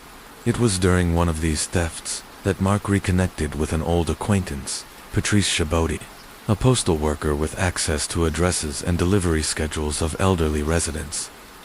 Together, they formed a new kind of partnership, one that preyed on the most vulnerable. Later that year, they robbed an elderly woman in Han-Saint-Pierre. The crime went undetected at first, but by 1985, Patrice was caught, under pressure. He gave up everything, including Mark Detru's name, and yet, despite the confession and mounting evidence, Detru was released before a formal sentence was handed down, and that's when his crimes escalated. No longer content with burglary or petty theft, Mark began targeting young women. He used charm, lies, and eventually forced to satisfy his twisted need for control. Between January and December of 1985, he orchestrated a series of assaults and abductions. At least 5 women were attacked. Each incident meticulously planned, detail rehearsed. He stalked his victims, noted their routines, and chose isolated areas to strike. The first known victim was Catherine Beek, an 18-year-old who had just left a class reunion late one night. As she waited for the last bus home, Mark approached in his car. He was calm, polite, friendly, offering her a ride. She hesitated, but something about him seemed trustworthy. She accepted. 15 minutes into the drive, the atmosphere shifted. The road grew darker, the houses disappeared, and Mark stopped speaking. His eyes, once inviting, now seemed empty and calculating. When the car finally stopped on a deserted stretch of road, Catherine B. knew something was very, very wrong. After years of instability and abuse, Mark Detrue had long since stepped off any recognizable moral path. His past was filled with violence, manipulation, and crime, but in 1985, something darker began to take root. He no longer just wanted power or money, he wanted total control. It began with Catherine B., an 18-year-old who was simply trying to get home after a night out. Detrue approached her in his car, appearing friendly and safe, offering her a ride. But once they were far from town, his demeanor changed. The car slowed down on a deserted road. Mark stepped out. His voice was gone. His face was cold. And then he attacked. Catherine didn't scream. She froze. She thought staying calm was the only way to survive. After the assault, Detrue let her go, but not without a warning. If she told anyone, he'd come back to find her. Terrified, Catherine B. kept the secret to herself. She wasn't the only one. Just a few months later, on June 7, 1985, he targeted Sylvie D., one of his youngest victims. Sylvie was walking home from school when Detrue pulled up and told her that her parents had sent him to pick her up. She hesitated, but his calm demeanor convinced her. She climbed in, but instead of taking her home, he drove her to a secluded location. This time, he had help. A man named Gene Van Pittigem was with him, an accomplice who helped Detrue carry out the abduction and transport Sylvie to the hideaway. By now, Detrue had refined his methods. On October 17, 1985, Detrue, along with Michelle Martin and Van Pittigem, abducted Maria 5, a 19-year-old, using nearly identical tactics. Just 2 months later, on December 14th, they kidnapped XLD, 18 years old, and then only 4 days later, on December 18th, he struck again, this time assaulting a young woman named Elizabeth G. These weren't impulsive acts. They were coordinated, deliberate, and methodically rehearsed. In most cases, Detrue released his victims after the assaults, believing they would be too terrified to come forward. But one young woman did report the attack, and it would be the crack in his facade that investigators needed. By 1986, authorities had enough evidence to arrest Mark Detrue, Michelle Martin, and Gene Van Pittigem. They were held at Jamoke's prison while awaiting trial. 3 years later, in 1989, the trial began drawing national attention. Mark Detrue was sentenced to 10 years in prison. Michelle Martin received 5 years, and Van Pittigem got 6.5. Detrue also received additional sentences: 3 years for a 1983 robbery, and another 6 months for petty thefts. But justice didn't last. Despite his 13-year sentence, Mark Detrue served less than 3 years. He was released early in 1992 for good behavior. There was no post-release monitoring, no restrictions, no one watching him. And that's when things got worse. From his earlier crimes, Detrue had learned a dangerous lesson. Releasing victims meant risk. If they talked, he could go back to prison. So he started planning something more sinister. He needed a place where his victims couldn't escape. He began purchasing cheap, isolated properties in Charleroi and Marcinelle, eventually focusing on One particular house a place he would transform into a private prison. Using his mechanical knowledge, Dutroux dug deep beneath the basement, carving out a narrow bunker, just 2 meters by 1 meter, barely large enough for 2 people. He reinforced the space with concrete, installed a ventilation shaft, and constructed a camouflaged trapdoor, hiding the entrance beneath a wooden plank. There were no windows, no light, no way out. The space was damp, airless, and foul. Inside, there was only a dirty mattress and a few bare essentials. It was a place designed to break people, both physically and mentally. Once the bunker was complete, Dutroux knew he needed help. He turned to a former accomplice, Bernard Weinstein, man with a background in theft and smuggling. Dutroux pitched an idea: kidnap young girls, hold them captive, and eventually sell them into sex trafficking rings abroad. At first, Weinstein hesitated, but Dutroux promised big money, millions, even. Eventually, Weinstein agreed. The pair began scouting for victims, and though Michelle Martin was initially kept in the dark, it wasn't long before she too was pulled into the operation. Over time, Dutroux warped her moral compass, convincing her that the girls were safer with him, that they were special, that they were being protected. She believed him, or maybe she just wanted to. To the outside world, Dutroux appeared harmless, just a man with a van. Lingering around schools and playgrounds, he would study routines, looking for children who were often alone, without strict supervision. He practiced approaching them. He'd offer help, ask for directions, or pose as a concerned adult looking for a lost pet. He refined every detail. Inside his van, he kept everything ready: sedatives, ropes, duct tape, soundproof panels. He tested the drugs on animals, out how quickly they would knock someone unconscious. When it came time to use them on children, he already knew the dosage. By 1995, the trap was fully set. The bunker was ready. The network was in place, and Marc Dutroux was ready to hunt again. After weeks of careful surveillance, Marc Dutroux selected his first targets: 8-year-olds Julie, Lewine, and Melissa Russo. The girls often played unsupervised near their homes in Grace Hollow, making them easy prey. On June 24, 1995, Dutroux and his accomplice, Bernard Weinstein, drove a white van into the area.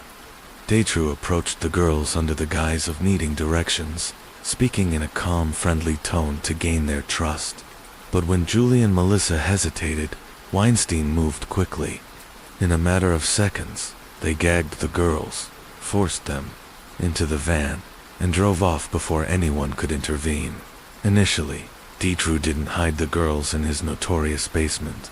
Instead, he kept them in his son's bedroom to avoid raising suspicion among neighbors. Dutroux and Weinstein began psychologically breaking the girls down through threats and manipulation. After several days, once Dutroux believed they were too frightened to resist, he moved them into a concealed underground bunker he had built beneath his home in Marcinelle. There, Dutroux began filming horrific acts of abuse, documenting his crimes in chilling detail. Nearly 2 months later, on August 22, 1995, Dutroux and another accomplice, Michelle Lilliaver, struck again. This time their victims were 17-year-old Anne Marchal and 19-year-old Yves Lambrex, who were hitchhiking after a night out in West End. Dutroux and Lilliaver pulled up beside them, posing as helpful strangers. Once the girls were inside the car, Dutroux gave them water laced with sedatives. They quickly lost consciousness at that point. Julie and Melissa were still imprisoned in the bunker, so Dutroux kept Anne and IFG in his son's bedroom temporarily. But IFG proved more defiant than the others. She made multiple attempts to escape, one of which nearly succeeded. Dutroux realized he was losing control. He knew he couldn't manage for hostages, so he made a calculated decision. In September 1995, Dutroux chose to eliminate the threat. According to later testimony from Michelle Martin, Dutroux and Weinstein drugged Anne and IFG, drove them to a remote area near Weinstein's home.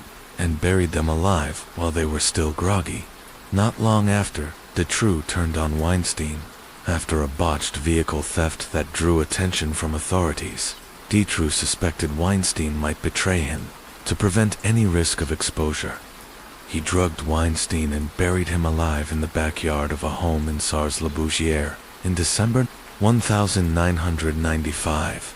Dutroux was arrested ironically, not for murder, but for his role in the stolen truck scheme. He was incarcerated for 3.5 months. During that time, Michelle Martin was responsible for the care of Julie and Melissa. She failed. Rather than feed or check on the girls, Martin left them to suffer in the damp, windowless bunker. By the time Dutroux was released in March 1996, both girls had died from starvation and dehydration. He buried their bodies beside wine. Undeterred, Dutroux prepared for his next abduction. By late May 1996, his sights were set on Sabine Dardenne, a 12-year-old girl from the town of Caen. He observed her for days, learning her schedule and identifying moments when she was alone. On the morning of May 28, 1996, Sabine rode her bicycle to school as usual. Dutroux followed her in his van, pulled up on a quiet road, and posed as a friend of her parents. He claimed there had been an emergency and that her family had sent him to pick her up. Sabine was skeptical, but Dutroux's calm demeanor and repeated reassurances chipped away at her defenses. Eventually, she abandoned her bike and got into the van. Back at his home in Marcinelle, Dutroux began the process again, one he had practiced many times before. Dutroux led Sabine down into the depths of his house, unlocking the heavy steel door that concealed the hidden basement room he had meticulously constructed. Inside was a cramped, dark cell, cold and suffocating. He manipulated Sabine's young mind, telling her that her parents no longer wanted her, that they had given her to him to care for. The lie sank deep into Sabine's psyche, stripping her of hope. He forced her to call him master and threatened brutal punishment if she disobeyed. Sabine was made to write letters to her family, but those notes were never sent. Instead, they served as twisted trophy stools of psychological control. Each day, Dutroux demanded obedience. She was forced to do housework and submit to his vile desires. When the steel door slammed shut behind her, Sabine was plunged into absolute darkness, curling into the corner of the room in silent terror. Then, on the night of August 9, 1996, Dutroux and Michelle Lelièvre struck again. Their next victim was 14-year-old Laetitia Delhaize from Bertrix, Belgium. Dutroux spotted her leaving a swimming pool and followed her as she walked home alone. Using the same manipulative charm, he approached her under the pretense of needing directions. The moment he had a clear chance, he forced her into his van and sped off. But this time, Dutroux made a critical mistake. A witness saw the abduction and, more importantly, remembered the van's license plate number. The witness immediately alerted the police, providing a detailed account and the crucial license plate information.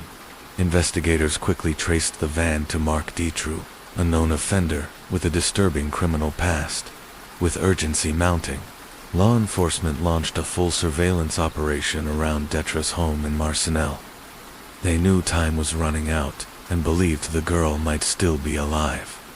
On August 15, 1996, police raided the house. At first, they found nothing, but just as they were preparing to leave, one officer heard a faint knocking sound coming from beneath the floor. Investigators pried up the wooden planks and uncovered a heavy padlocked iron door. What they discovered behind it would go down as one of the darkest moments in Belgium's history. Inside the bunker, Sabine Dardenne was huddled. In the corner, her eyes wide with fear. Next to her was Laetitia Delhaize, still dressed in the swimsuit she'd been wearing the day she was kidnapped. Both girls were malnourished, terrified, and traumatized but alive. Dutroux was immediately arrested. At first, he denied the charges, claiming absurdly that he was protecting the girls from a corrupt society. But the physical evidence was overwhelming, and under pressure, he confessed. Michelle Martin, arrested alongside him, quickly turned on Detru in hopes of a reduced sentence. She admitted that she had failed to feed Julie and Melissa during Detru's imprisonment, effectively allowing them to starve to death in the basement. Just days later, on August 17, 1996, police excavated Detru's property in Sars-la-Bouge. There, they found the remains of Julie Leyoin, Melissa Russo, and Bernard Weinstein. 1 week after that, the bodies of Anne Marchall and UFG Lambrechts were recovered beneath the floor of a warehouse linked to Weinstein. The investigation dragged on for nearly 8 years. Finally, on March 1, 2004, at the Criminal Court of Arlen, Marc Detru was sentenced to life in prison. Despite this, controversy remains. Prior to these murders, Detru had served just 3 years of a previous 13-year sentence thanks to early release for so-called good behavior in 1992. That mistake cost lives. Michelle Martin was sentenced to 25 years in prison for her role in the crimes. The notorious house in Marcinelle was later demolished, but the trauma it symbolized remains etched in national memory. The Detru case shook Belgium to its core, sparking massive protests and a national reckoning over judicial failures. Outraged citizens demanded reforms to ensure nothing like this could ever happen again. For the families of the victims, the damage was permanent.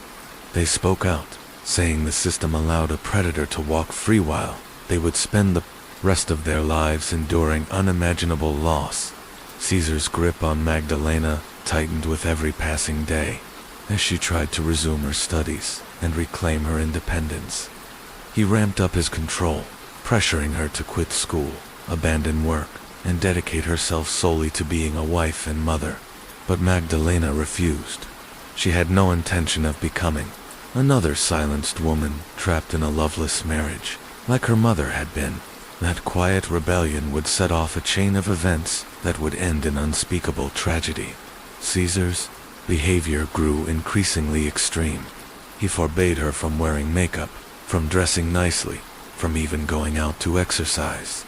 He wanted to erase her confidence, reduce her to someone fragile and dependent, someone who would never have the strength to walk away.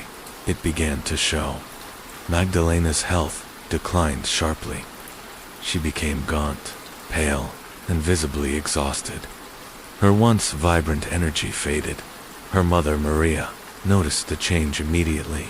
One day, when she asked about the children's meals, Magdalena casually replied, "They eat potatoes with sauce." That answer chilled her family. Something was very wrong. They tried to intervene, but each time, Magdalena would flash a faint smile and whisper the same rehearsed line, "Everything's fine." But everything was not fine. Caesar's control didn't stop with Magdalena. He extended it to her entire family. When she mentioned visiting her brother Saul, Caesar coldly replied, "He's gay. I don't want my son exposed to that." He banned her from seeing Saul, even though the siblings had always been close. Magdalena was heartbroken, but she knew better than to argue. Any act of defiance risked a violent outburst. Then came the financial trap. One day, Mexico's tax administration called Magdalena, asking her to clarify tax discrepancies for a jewelry store. Confused, she dug deeper and was horrified to learn that Caesar had secretly registered the store under her name without her knowledge. He'd handed the business over to his relatives, but on paper, Magdalena was legally responsible for all of it. When she confronted him, Caesar just shrugged and smirked. "Don't worry about it," he said. But she knew exactly what he had done. If anything went wrong, it wouldn't be Caesar who paid the price. It would be her. Their relationship disintegrated. The illusion of love had long since vanished. What remained was a prison of fear, deception, and domination. Magdalena realized she had to escape. One morning in August 2014, her voice trembling but determined, Magdalena called her father. "I can't take this anymore," she said. "I need to leave him." Without hesitation, Diego Aguilar Zamora promised to come get her. While Caesar was away, Magdalena quickly packed what she could: documents, clothes, essentials, and left with her 2 young children. It was the first breath of freedom she'd had in years. Caesar's response was immediate and toxic. He flooded her phone with messages, first begging her to return, then threatening her when his pleas failed. He spread lies, smeared her reputation, and did everything in his power to manipulate her back under his control. But this time, Magdalena wasn't afraid. In 2015, she finalized the divorce.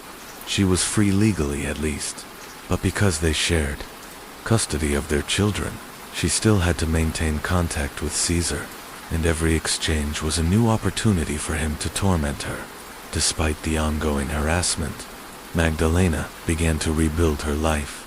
She returned to school, completed her degree in nutrition, and started an internship at a medical center in Taxco. She took her children on outings, explored the world with them, and made up for the years they had spent suffocating in the shadows of a toxic household. But Caesar never truly let go. He continued to stalk and harass her whenever possible. Concerned for her safety, Magdalena reached out to the Camino Violeta Women's Support Center. There, she began receiving counseling and support to heal from the emotional wounds inflicted by years of abuse. The experts at Camino Violeta flagged her case as high risk. They knew all too well that abusers like Caesar, those who lose control when their partner leaves, often spiral into dangerous, obsessive behavior. The center referred Magdalena's case to the public prosecutor's office and the women's support division of the local government in Taxco. And what did the authorities do? Nothing. No follow-up, no protection, no intervention. They dismissed the warnings, and in doing so, they left Magdalena alone and guarded, unheard, and vulnerable to the storm that was coming. Authorities dismissed it as just another custody dispute, completely ignoring the obvious signs of a man spiraling into something far more dangerous. Caesar knew it too, and that realization became the final trigger. January 13th, 2018. That morning, Magdalena Aguilar Romero prepared to pick up her children, per the custody agreement. The kids had been staying with Caesar since January 11th. She told her mother they'd meet at 5:30 p.m. at the church in Taxco to attend a prayer service for their late great-grandfather at 8:30 a.m. Magdalena left the house, mentioning she'd stop by the medical center to see a patient before retrieving the children. Everything seemed routine. She finished her work at the clinic and arrived on time at the designated meeting spot. But Caesar never came. The children were nowhere to be seen. Worried, Magdalena called his phone repeatedly. No answer. A creeping sense of dread set in. Though hesitant, she knew she had to go to Caesar's house. She had no idea that stepping through that front door would be the last time anyone would see her alive back at the church. Her mother, Maria de Los Angeles, waited patiently for her daughter as the service ended and Magdalena still hadn't arrived. Concern turned to fear. Maria tried calling and texting, but there was no response. She rushed home, hoping Magdalena had returned early. She hadn't. The next morning, with no word from Magdalena, Maria's fear reached a breaking point. She decided to go to Caesar's house to confront him. There, Caesar calmly told her that Magdalena had indeed stopped by, but claimed she left around 10 p.m. to meet a friend. He also insisted she hadn't taken the children, but something didn't add up. Magdalena would never abandon her kids. She would never vanish without telling her family. Then Maria noticed something chilling: fresh scratch marks on Caesar's face. A mother's intuition screamed that something was terribly wrong. Without wasting another second, Maria went to the local police to report her daughter missing. But the authorities refused to take her seriously. They labeled it a voluntary disappearance. No investigation, no urgency, no help. So the family took matters into their own hands. They flooded the streets of Taxco with flyers, turned to social media, and pleaded for the public's help. Days passed. Nothing changed. Maria visited the Guerrero State Prosecutor's office countless times, begging them to take action. Each time, she was met with cold indifference. 9 days passed. Still no answers, driven by grief and rage. The family organized a protest to pressure authorities into finally doing their job. Under public scrutiny, the police could no longer ignore the case. January 22, 2018, authorities raided Cesar Gomez Arcenega's business. What they discovered would haunt them forever. Inside an industrial kitchen oven, they found a large enamel pot resting on a metal rack. When the lid was removed, a burst of steam escaped, revealing the partially cooked remains of a human body. On the floor, they found a black plastic bag inside, more body parts, meticulously wrapped. Then they opened the refrigerator door. Preserved in plastic were the remaining pieces of Magdalena Aguilar Romero. DNA testing confirmed the unthinkable. The gentle, bright woman who had fought so hard to escape a life of abuse had been murdered, dismembered, and partially cooked by the father of her children. The brutality shocked even hardened investigators. Cesar had suffocated Magdalena, dismembered her body, and with the help of his mother, attempted to destroy the evidence. When police notified the family, Maria was shattered. Though she'd feared the worst, nothing could have prepared her for this horror. Magdalena's remains were transferred to the forensic lab in Chilpancingo, Guerrero. The autopsy confirmed what no one wanted to hear. She had died from asphyxiation. The rest was unthinkable. At a press conference, Guerrero's Attorney General Xavier Elia Peleas revealed the gruesome details to the nation. Cesar Gomez Arcenega was named the primary suspect, but he had already fled before police arrived. His mother, Sylvia Arciniaga Valdivinos, was arrested at the scene and charged as an accomplice. The case sent shockwaves through Guerrero and all of Mexico. The public was horrified, outraged. The media gave the story relentless coverage. People demanded answers, reforms, justice. Magdalena's murder became a symbol of the dangers women face, of the failures of the justice system, and of how the state's inaction enables femicide. January 24, 2018. Thousands gathered at the church in Texco to say goodbye to Magdalena Aguilar Romero. The church was packed overflowing with grief, anger, and heartbreak. Her coffin, adorned with white flowers, symbolized both mourning and resistance.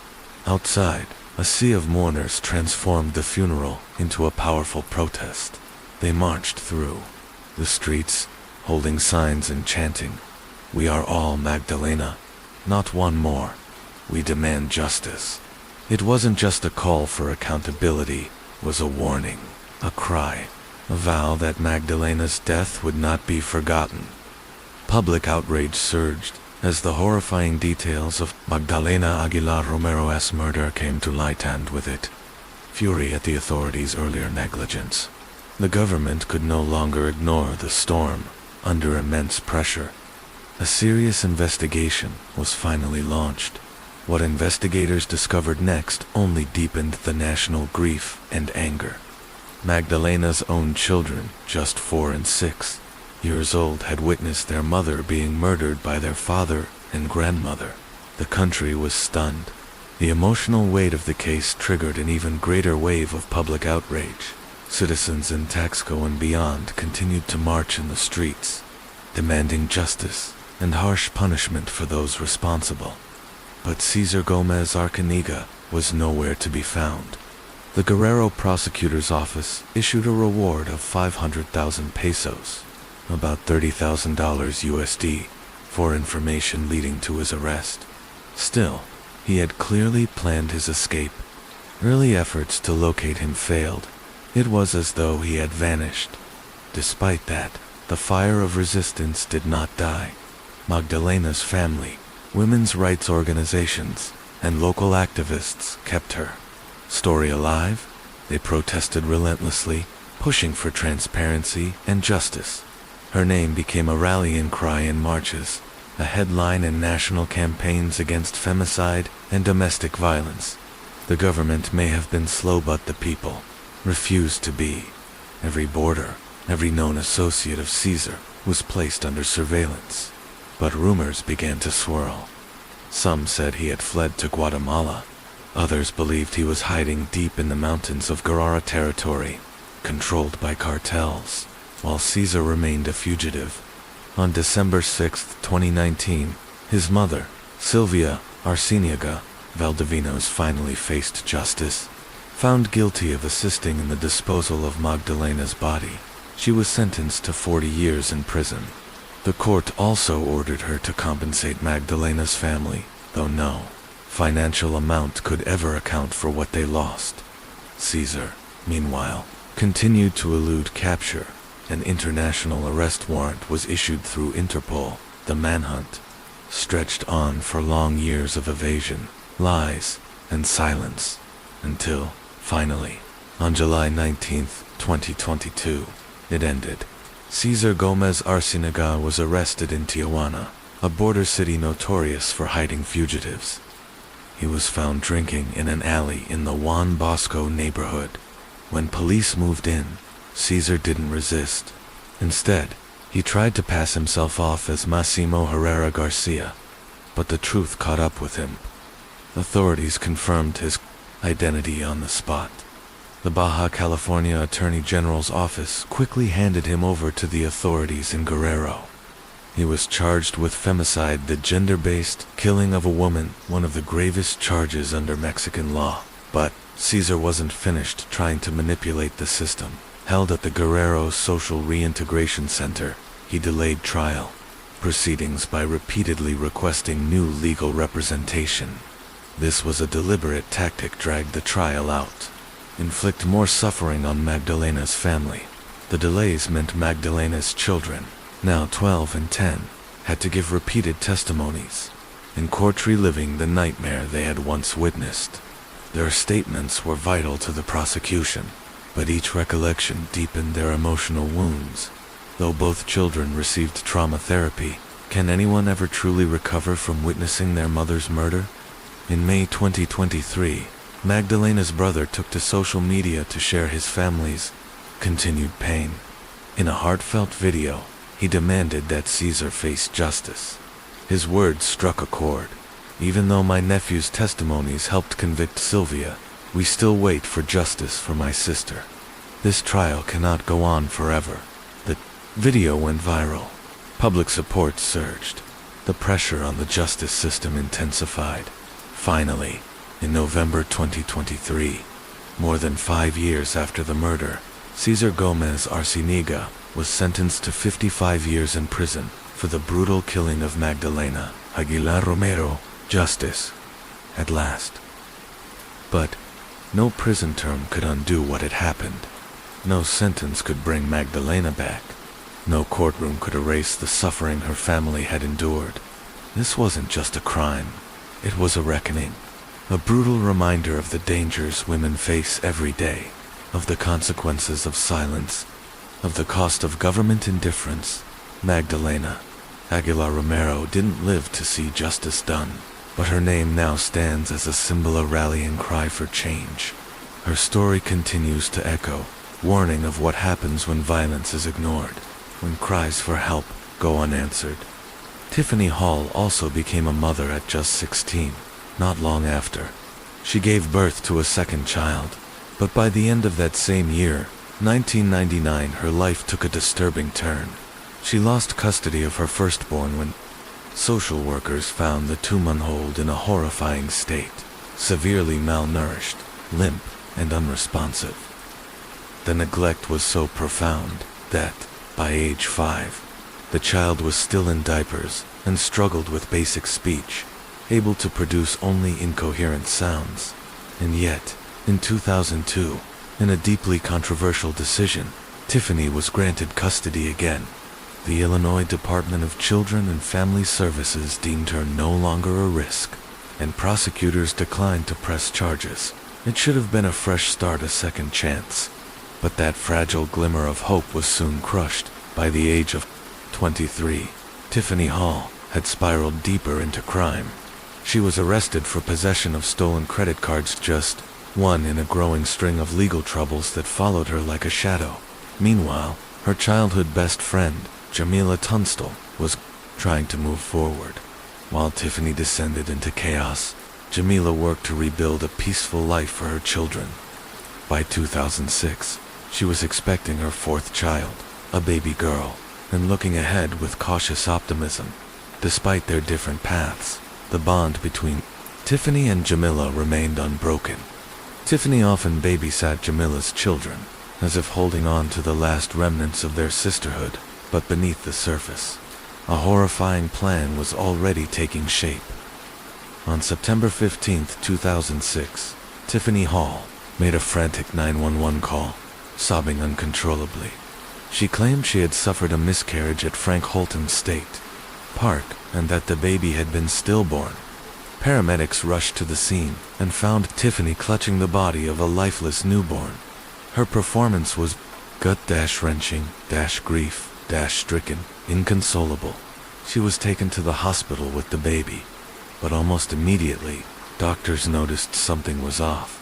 Tiffany refused a medical exam, insisting she just wanted to go home. Her refusal, paired with her erratic behavior, raised serious red flags. The inconsistencies piled up. During questioning, Tiffany's story fell apart first, claiming she'd been attacked, then retracting it minutes later. Investigators quickly realized no one, not even her friends or family, had known she was pregnant. Only her boyfriend, a Navy serviceman named Cage, had believed she was expecting his child. An autopsy on the baby, whom Tiffany named Taylor H., revealed no signs of trauma. The cause of death was unclear, but something felt deeply wrong. Then came the funeral. On September 21st, Tiffany held a funeral for baby Taylor, but instead of arriving early, like most grieving mothers would, she showed up 2 hours late, seemingly indifferent.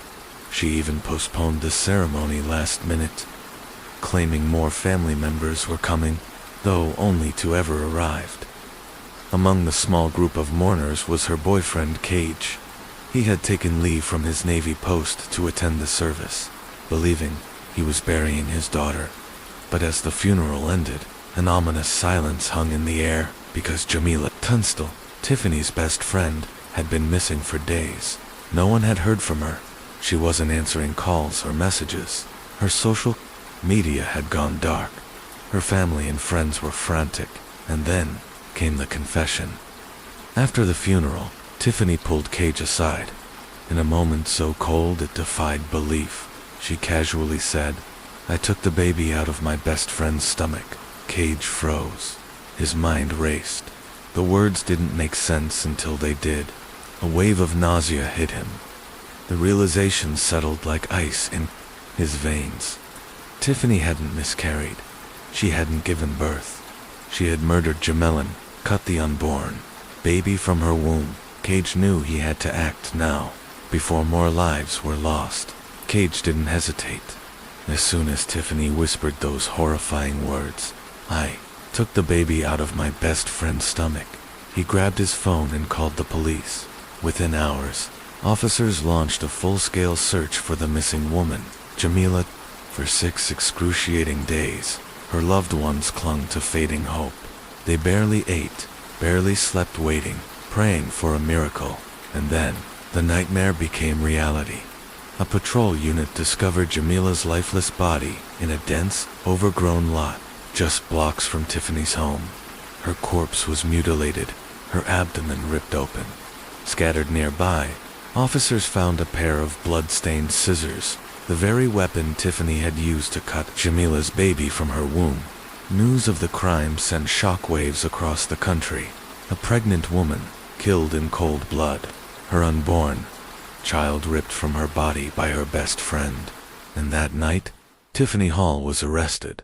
But when she was brought in for questioning, she didn't cry. She didn't beg. Instead, Tiffany remained eerily calm, as if nothing horrific had happened. She sat quietly in the interrogation room and began to talk. She recounted that on the morning of September 16th, Jamila had visited Tiffany's mother's home in Bolville. The two had gotten into a heated argument. But then, Tiffany snapped. She struck Jamila, knocking her unconscious. And from there, everything spiraled into horror. Tiffany bound Jamila's wrists and ankles with duct tape, dragged her limp body into the bathroom. And when Jamila regained consciousness and tried to scream, Tiffany taped her mouth shut. Then, with a chilling detachment, she picked up the scissors and began cutting Jamila open. Jamila was alive through most of it, in agony but helpless. Her strength slowly faded. Her cries were muffled, and minutes later, she was gone.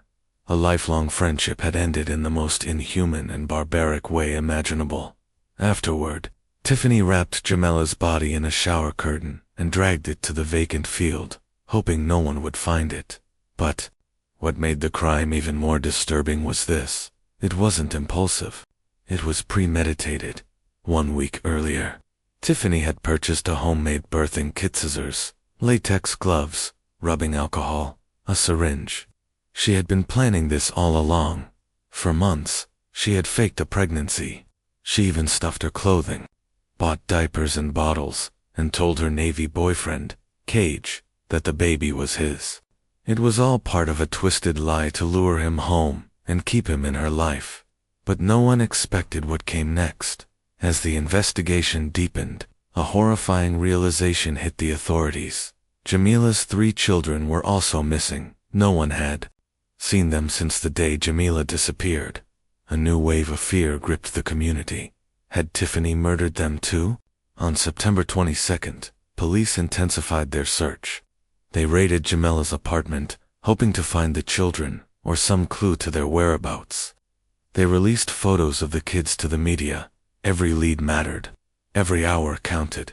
During the investigation, Jamila's partner, Evan Collins, revealed something critical. On September 18th, just 3 days before Jamila's funeral, Tiffany had come to see him. She said Jamila had asked her to babysit the kids and borrow her car. They were best friends, so he trusted her never, imagining the danger they were in.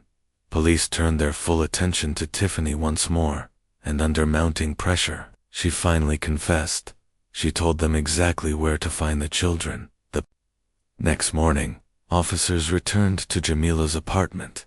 The moment they opened the door, a foul stench overwhelmed them. Every breath was thick with decay. A heavy silence fell. Something was terribly wrong. Then they found them in the tiny, cluttered apartment. Jamila's 3 children, naked and lifeless, were discovered hidden in the most horrific way. 2 of them were stuffed inside the washing machine. The third lay crumpled inside the dryer. Their small bodies had decomposed in the dark, sealed space for days undiscovered. Even as police had walked past the door just a day earlier, the scene was so gruesome that a young officer vomited outside. When Tiffany was asked why she did it, she offered no explanation, no remorse, no justification, just a chilling silence. To truly understand what happened, investigators retraced the timeline. It was September 18th, 3 days after Tiffany had already killed Jamila and her unborn child. That day, she visited Evan Collins. She lied, saying Jamila had asked her to take the kids for a day. He believed her.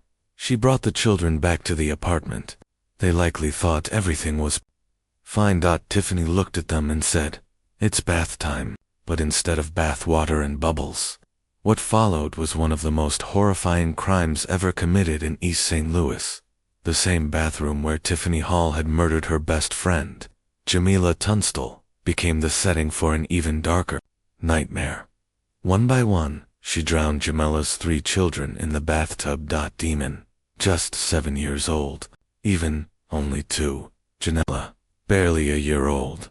They stood no chance. Some reports suggested Tiffany had given the children cough syrup, a cruel attempt to sedate them, making it easier to carry out her plan. Once the murders were done, she dragged their tiny bodies out of the bathroom, just as she had done with their mother. She hid them inside Jamila's apartment, 2 in the washing machine, 1 in the dryer. Then, as if nothing had happened, Tiffany simply walked away and returned to her daily life. In the span of a single week, an entire family had been erased. Tiffany Hall had now confessed to it all. She murdered her best friend, stole her unborn child, and slaughtered 3 innocent children. Yet to this day, she has never offered any explanation for why she killed the children. On September 29, 2006, the community gathered in grief as Jamila and her 3 children were laid to rest. Over 700 people came to say goodbye. In just 72 hours, the community raised more than $30,000 to cover the funeral costs. But while the mourners buried the dead, the legal case surrounding Tiffany Hall grew increasingly complex. At first, prosecutors charged her with only the murders of Jamila and the unborn child. But as evidence mounted, they officially charged her with the murders of the 3 children as well. Tiffany initially entered a plea of not guilty, which prompted a series of psychiatric evaluations.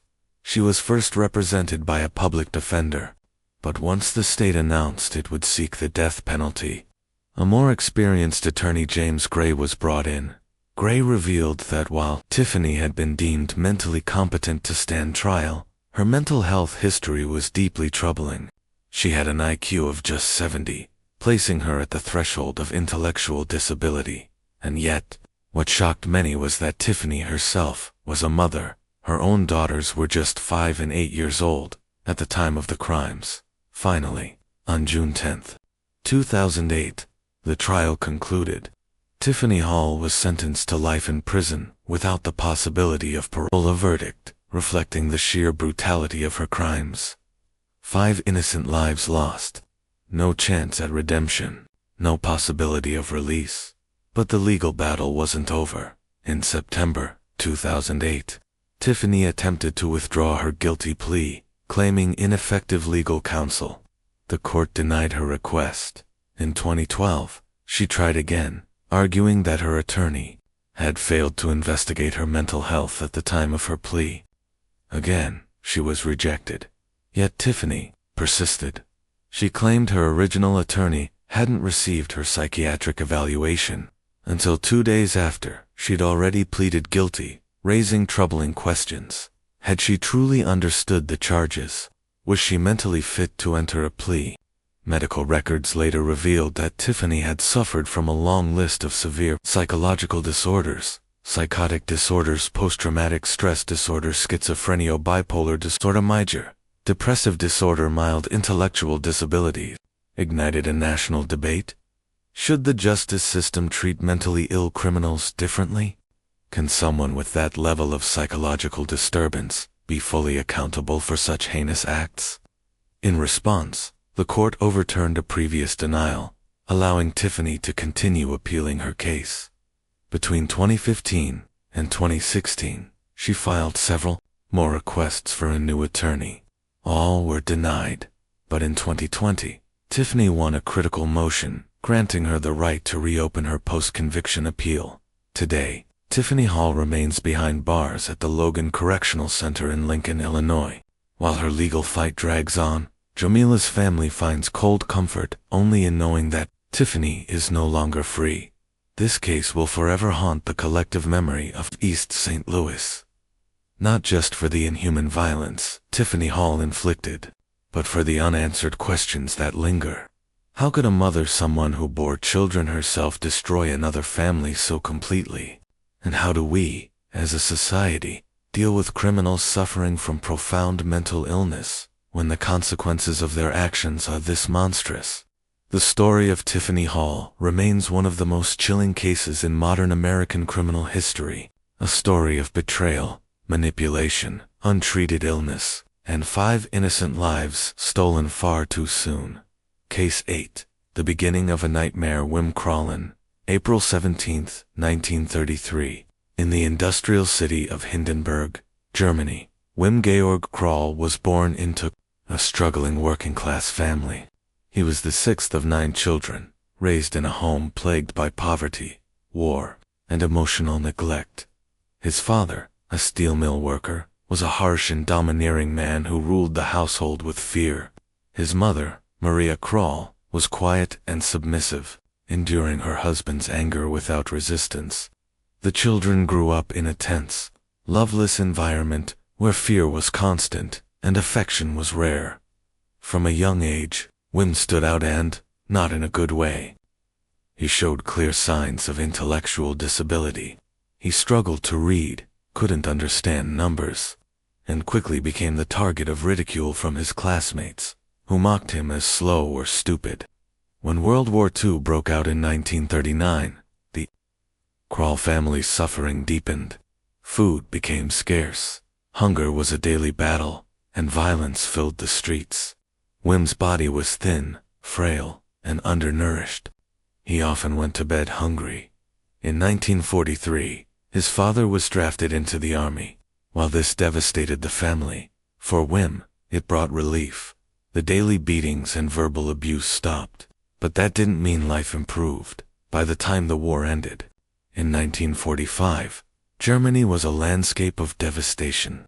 Wim was 12 years old, but mentally and emotionally, he was far behind his peers. He was withdrawn, socially isolated, and lost in his own world.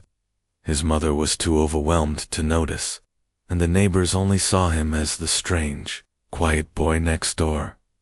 Then something changed. Wim developed a strange fixation with animals, not to play with them, but to control them. One winter afternoon, he caught a stray cat. Holding it by the neck, he squeezed until it stopped moving. He didn't feel fear, guilt, or sadness. Instead, he sat in eerie silence, staring at the lifeless body fascinated. That day, something inside Wim awakened. For the first time in his life, he had total control over life and death, and he liked it. This dark curiosity quickly spiraled into obsession. Wim began killing animals regularly. Not for food, not by accident, but with intent. He watched them struggle, savoring their panic and pain. At 15, he began dissecting them. He studied their organs, memorized the structure of their bodies, and relished the helplessness in their dying eyes. But it didn't stop there. At 16, Wim realized something else. He didn't feel desire for girls his age. What stirred him was something far more sinister, the image of a girl's fear, her struggle, her final breath. Every night in bed, he imagined himself choking a girl, watching the panic fade to stillness. But for now, these were only fantasies. In 1950, at age 17, Wim dropped out of school completely. His intellectual limitations had made academic success impossible, so he became a low-skilled laborer. His inner world, however, grew darker and more dangerous. When he turned 22, his mother died, the only person who had even loosely supervised him. With no one left to control or question him, Wim was completely unrestrained. He began stalking women and children. He studied their routines, watched who walked alone, who looked the weakest, who would put up the least resistance. He was preparing. And finally, he found his first victim. February 1955, in the quiet town of Lüttinghausen, West Germany. A 19-year-old woman, walking alone down a forest path, caught Wim's attention. She was the perfect target, isolated, unsuspecting, and vulnerable. Wim followed her silently, his heart pounding, his palms sweaty with a terrifying mixture of fear and excitement. He approached her, pretending to ask for directions. When she turned to respond, he lunged with unexpected strength. He subdued her, giving her no time to react or scream. He could feel the tremble of her body, the panic in her breath, the weakening in her fight hand. It thrilled him. She eventually went still, and for Wim that moment was euphoric. He dragged her body into the nearby bushes and carried out a brutal, sexual assault. It wasn't about lust, it was about power, control, domination. He had crossed the final line from fantasy into reality. Afterward, he simply walked away, leaving her lifeless body in the woods. The next day, police discovered the young woman's corpse. The autopsy confirmed she had been strangled and sexually assaulted. Authorities launched an investigation, but Wim Georg Kroll was not even on their radar. What no one knew then was that this was only the beginning of a killing spree that would shock Germany and the world for years to come. Case 8. The Butcher of Rue. The hunt for Wim Krall after the brutal murder of 19-year-old Irmgard Strell in 1955. Police arrested a local man named Hinrich, under intense pressure to find the killer. Authorities quickly pinned the crime on him. He was convicted and sentenced to life in prison, but the truth was far darker and far from over. Hinrich was innocent, and the real killer, Wim Krall, was still at large, haunted by injustice and hopelessness. Hinrich, you died by suicide behind bars in 1956. Meanwhile, the true predator hunted again. Later that year, in the quiet village of Kirkholm, Krall set his sights on a new victim, Erika Schalater, a 12-year-old girl playing alone in an empty field. Posing as a friendly stranger, Krall approached her gently. The unsuspecting child followed him, lured by his calm demeanor. Once deep in the woods, Krall struck. He wrapped his hands around her small neck, relishing every twitch, every desperate gasp, as she struggled to breathe. Moments later, Eric's body went limp. What followed was as depraved as his previous crimes. After he was done, Krall left her body in the forest once again, assuming he'd gotten away with it. Police found Erika's body the next day. Her death mirrored the earlier killing, and whispers began to circulate. Had the wrong man been convicted? In 1967, Krall relocated to Grafenhausen, a seemingly peaceful town. To the locals, he was a quiet, helpful man. The neighborhood children called him Uncle Krall, never suspecting the monster that lurked behind his disarming smile. But the mask slipped again on June 22, 1967, when Krall targeted Maria Hetgen, a 61-year-old woman walking along the banks of Lake Baldini. When she brushed off his attempts at conversation, Krall snapped. He struck her in the head, dragged her body into the nearby bushes, and strangled her. He then violated her corpse's rage and perversion, knowing no age limit. He fled the scene, leaving another lifeless body behind. Once again, the police were left with no leads. Between 1959 and 1970, Krall embarked on a horrific spree, murdering at least 13 people, mostly women and children. But investigators believe the true number was much higher. Over time, his methods grew more depraved. He didn't just kill, he dismembered his victims to make disposal easier, scattering body parts in forests, rivers, and even flushing them down drains. But perhaps the most disturbing revelation came from his own confession. Just on a whim, I decided to cut up parts of the body to see what they tasted like. Krall had become a cannibal. He cooked and ate parts of his victims in his apartment, hiding in plain sight while living among unsuspecting neighbors. Then, suddenly, Krall disappeared. For 6 long years, there were no known murders. Authorities later speculated that he may have gone dormant, suppressing his urges, or simply avoiding capture. But he hadn't stopped. He was waiting.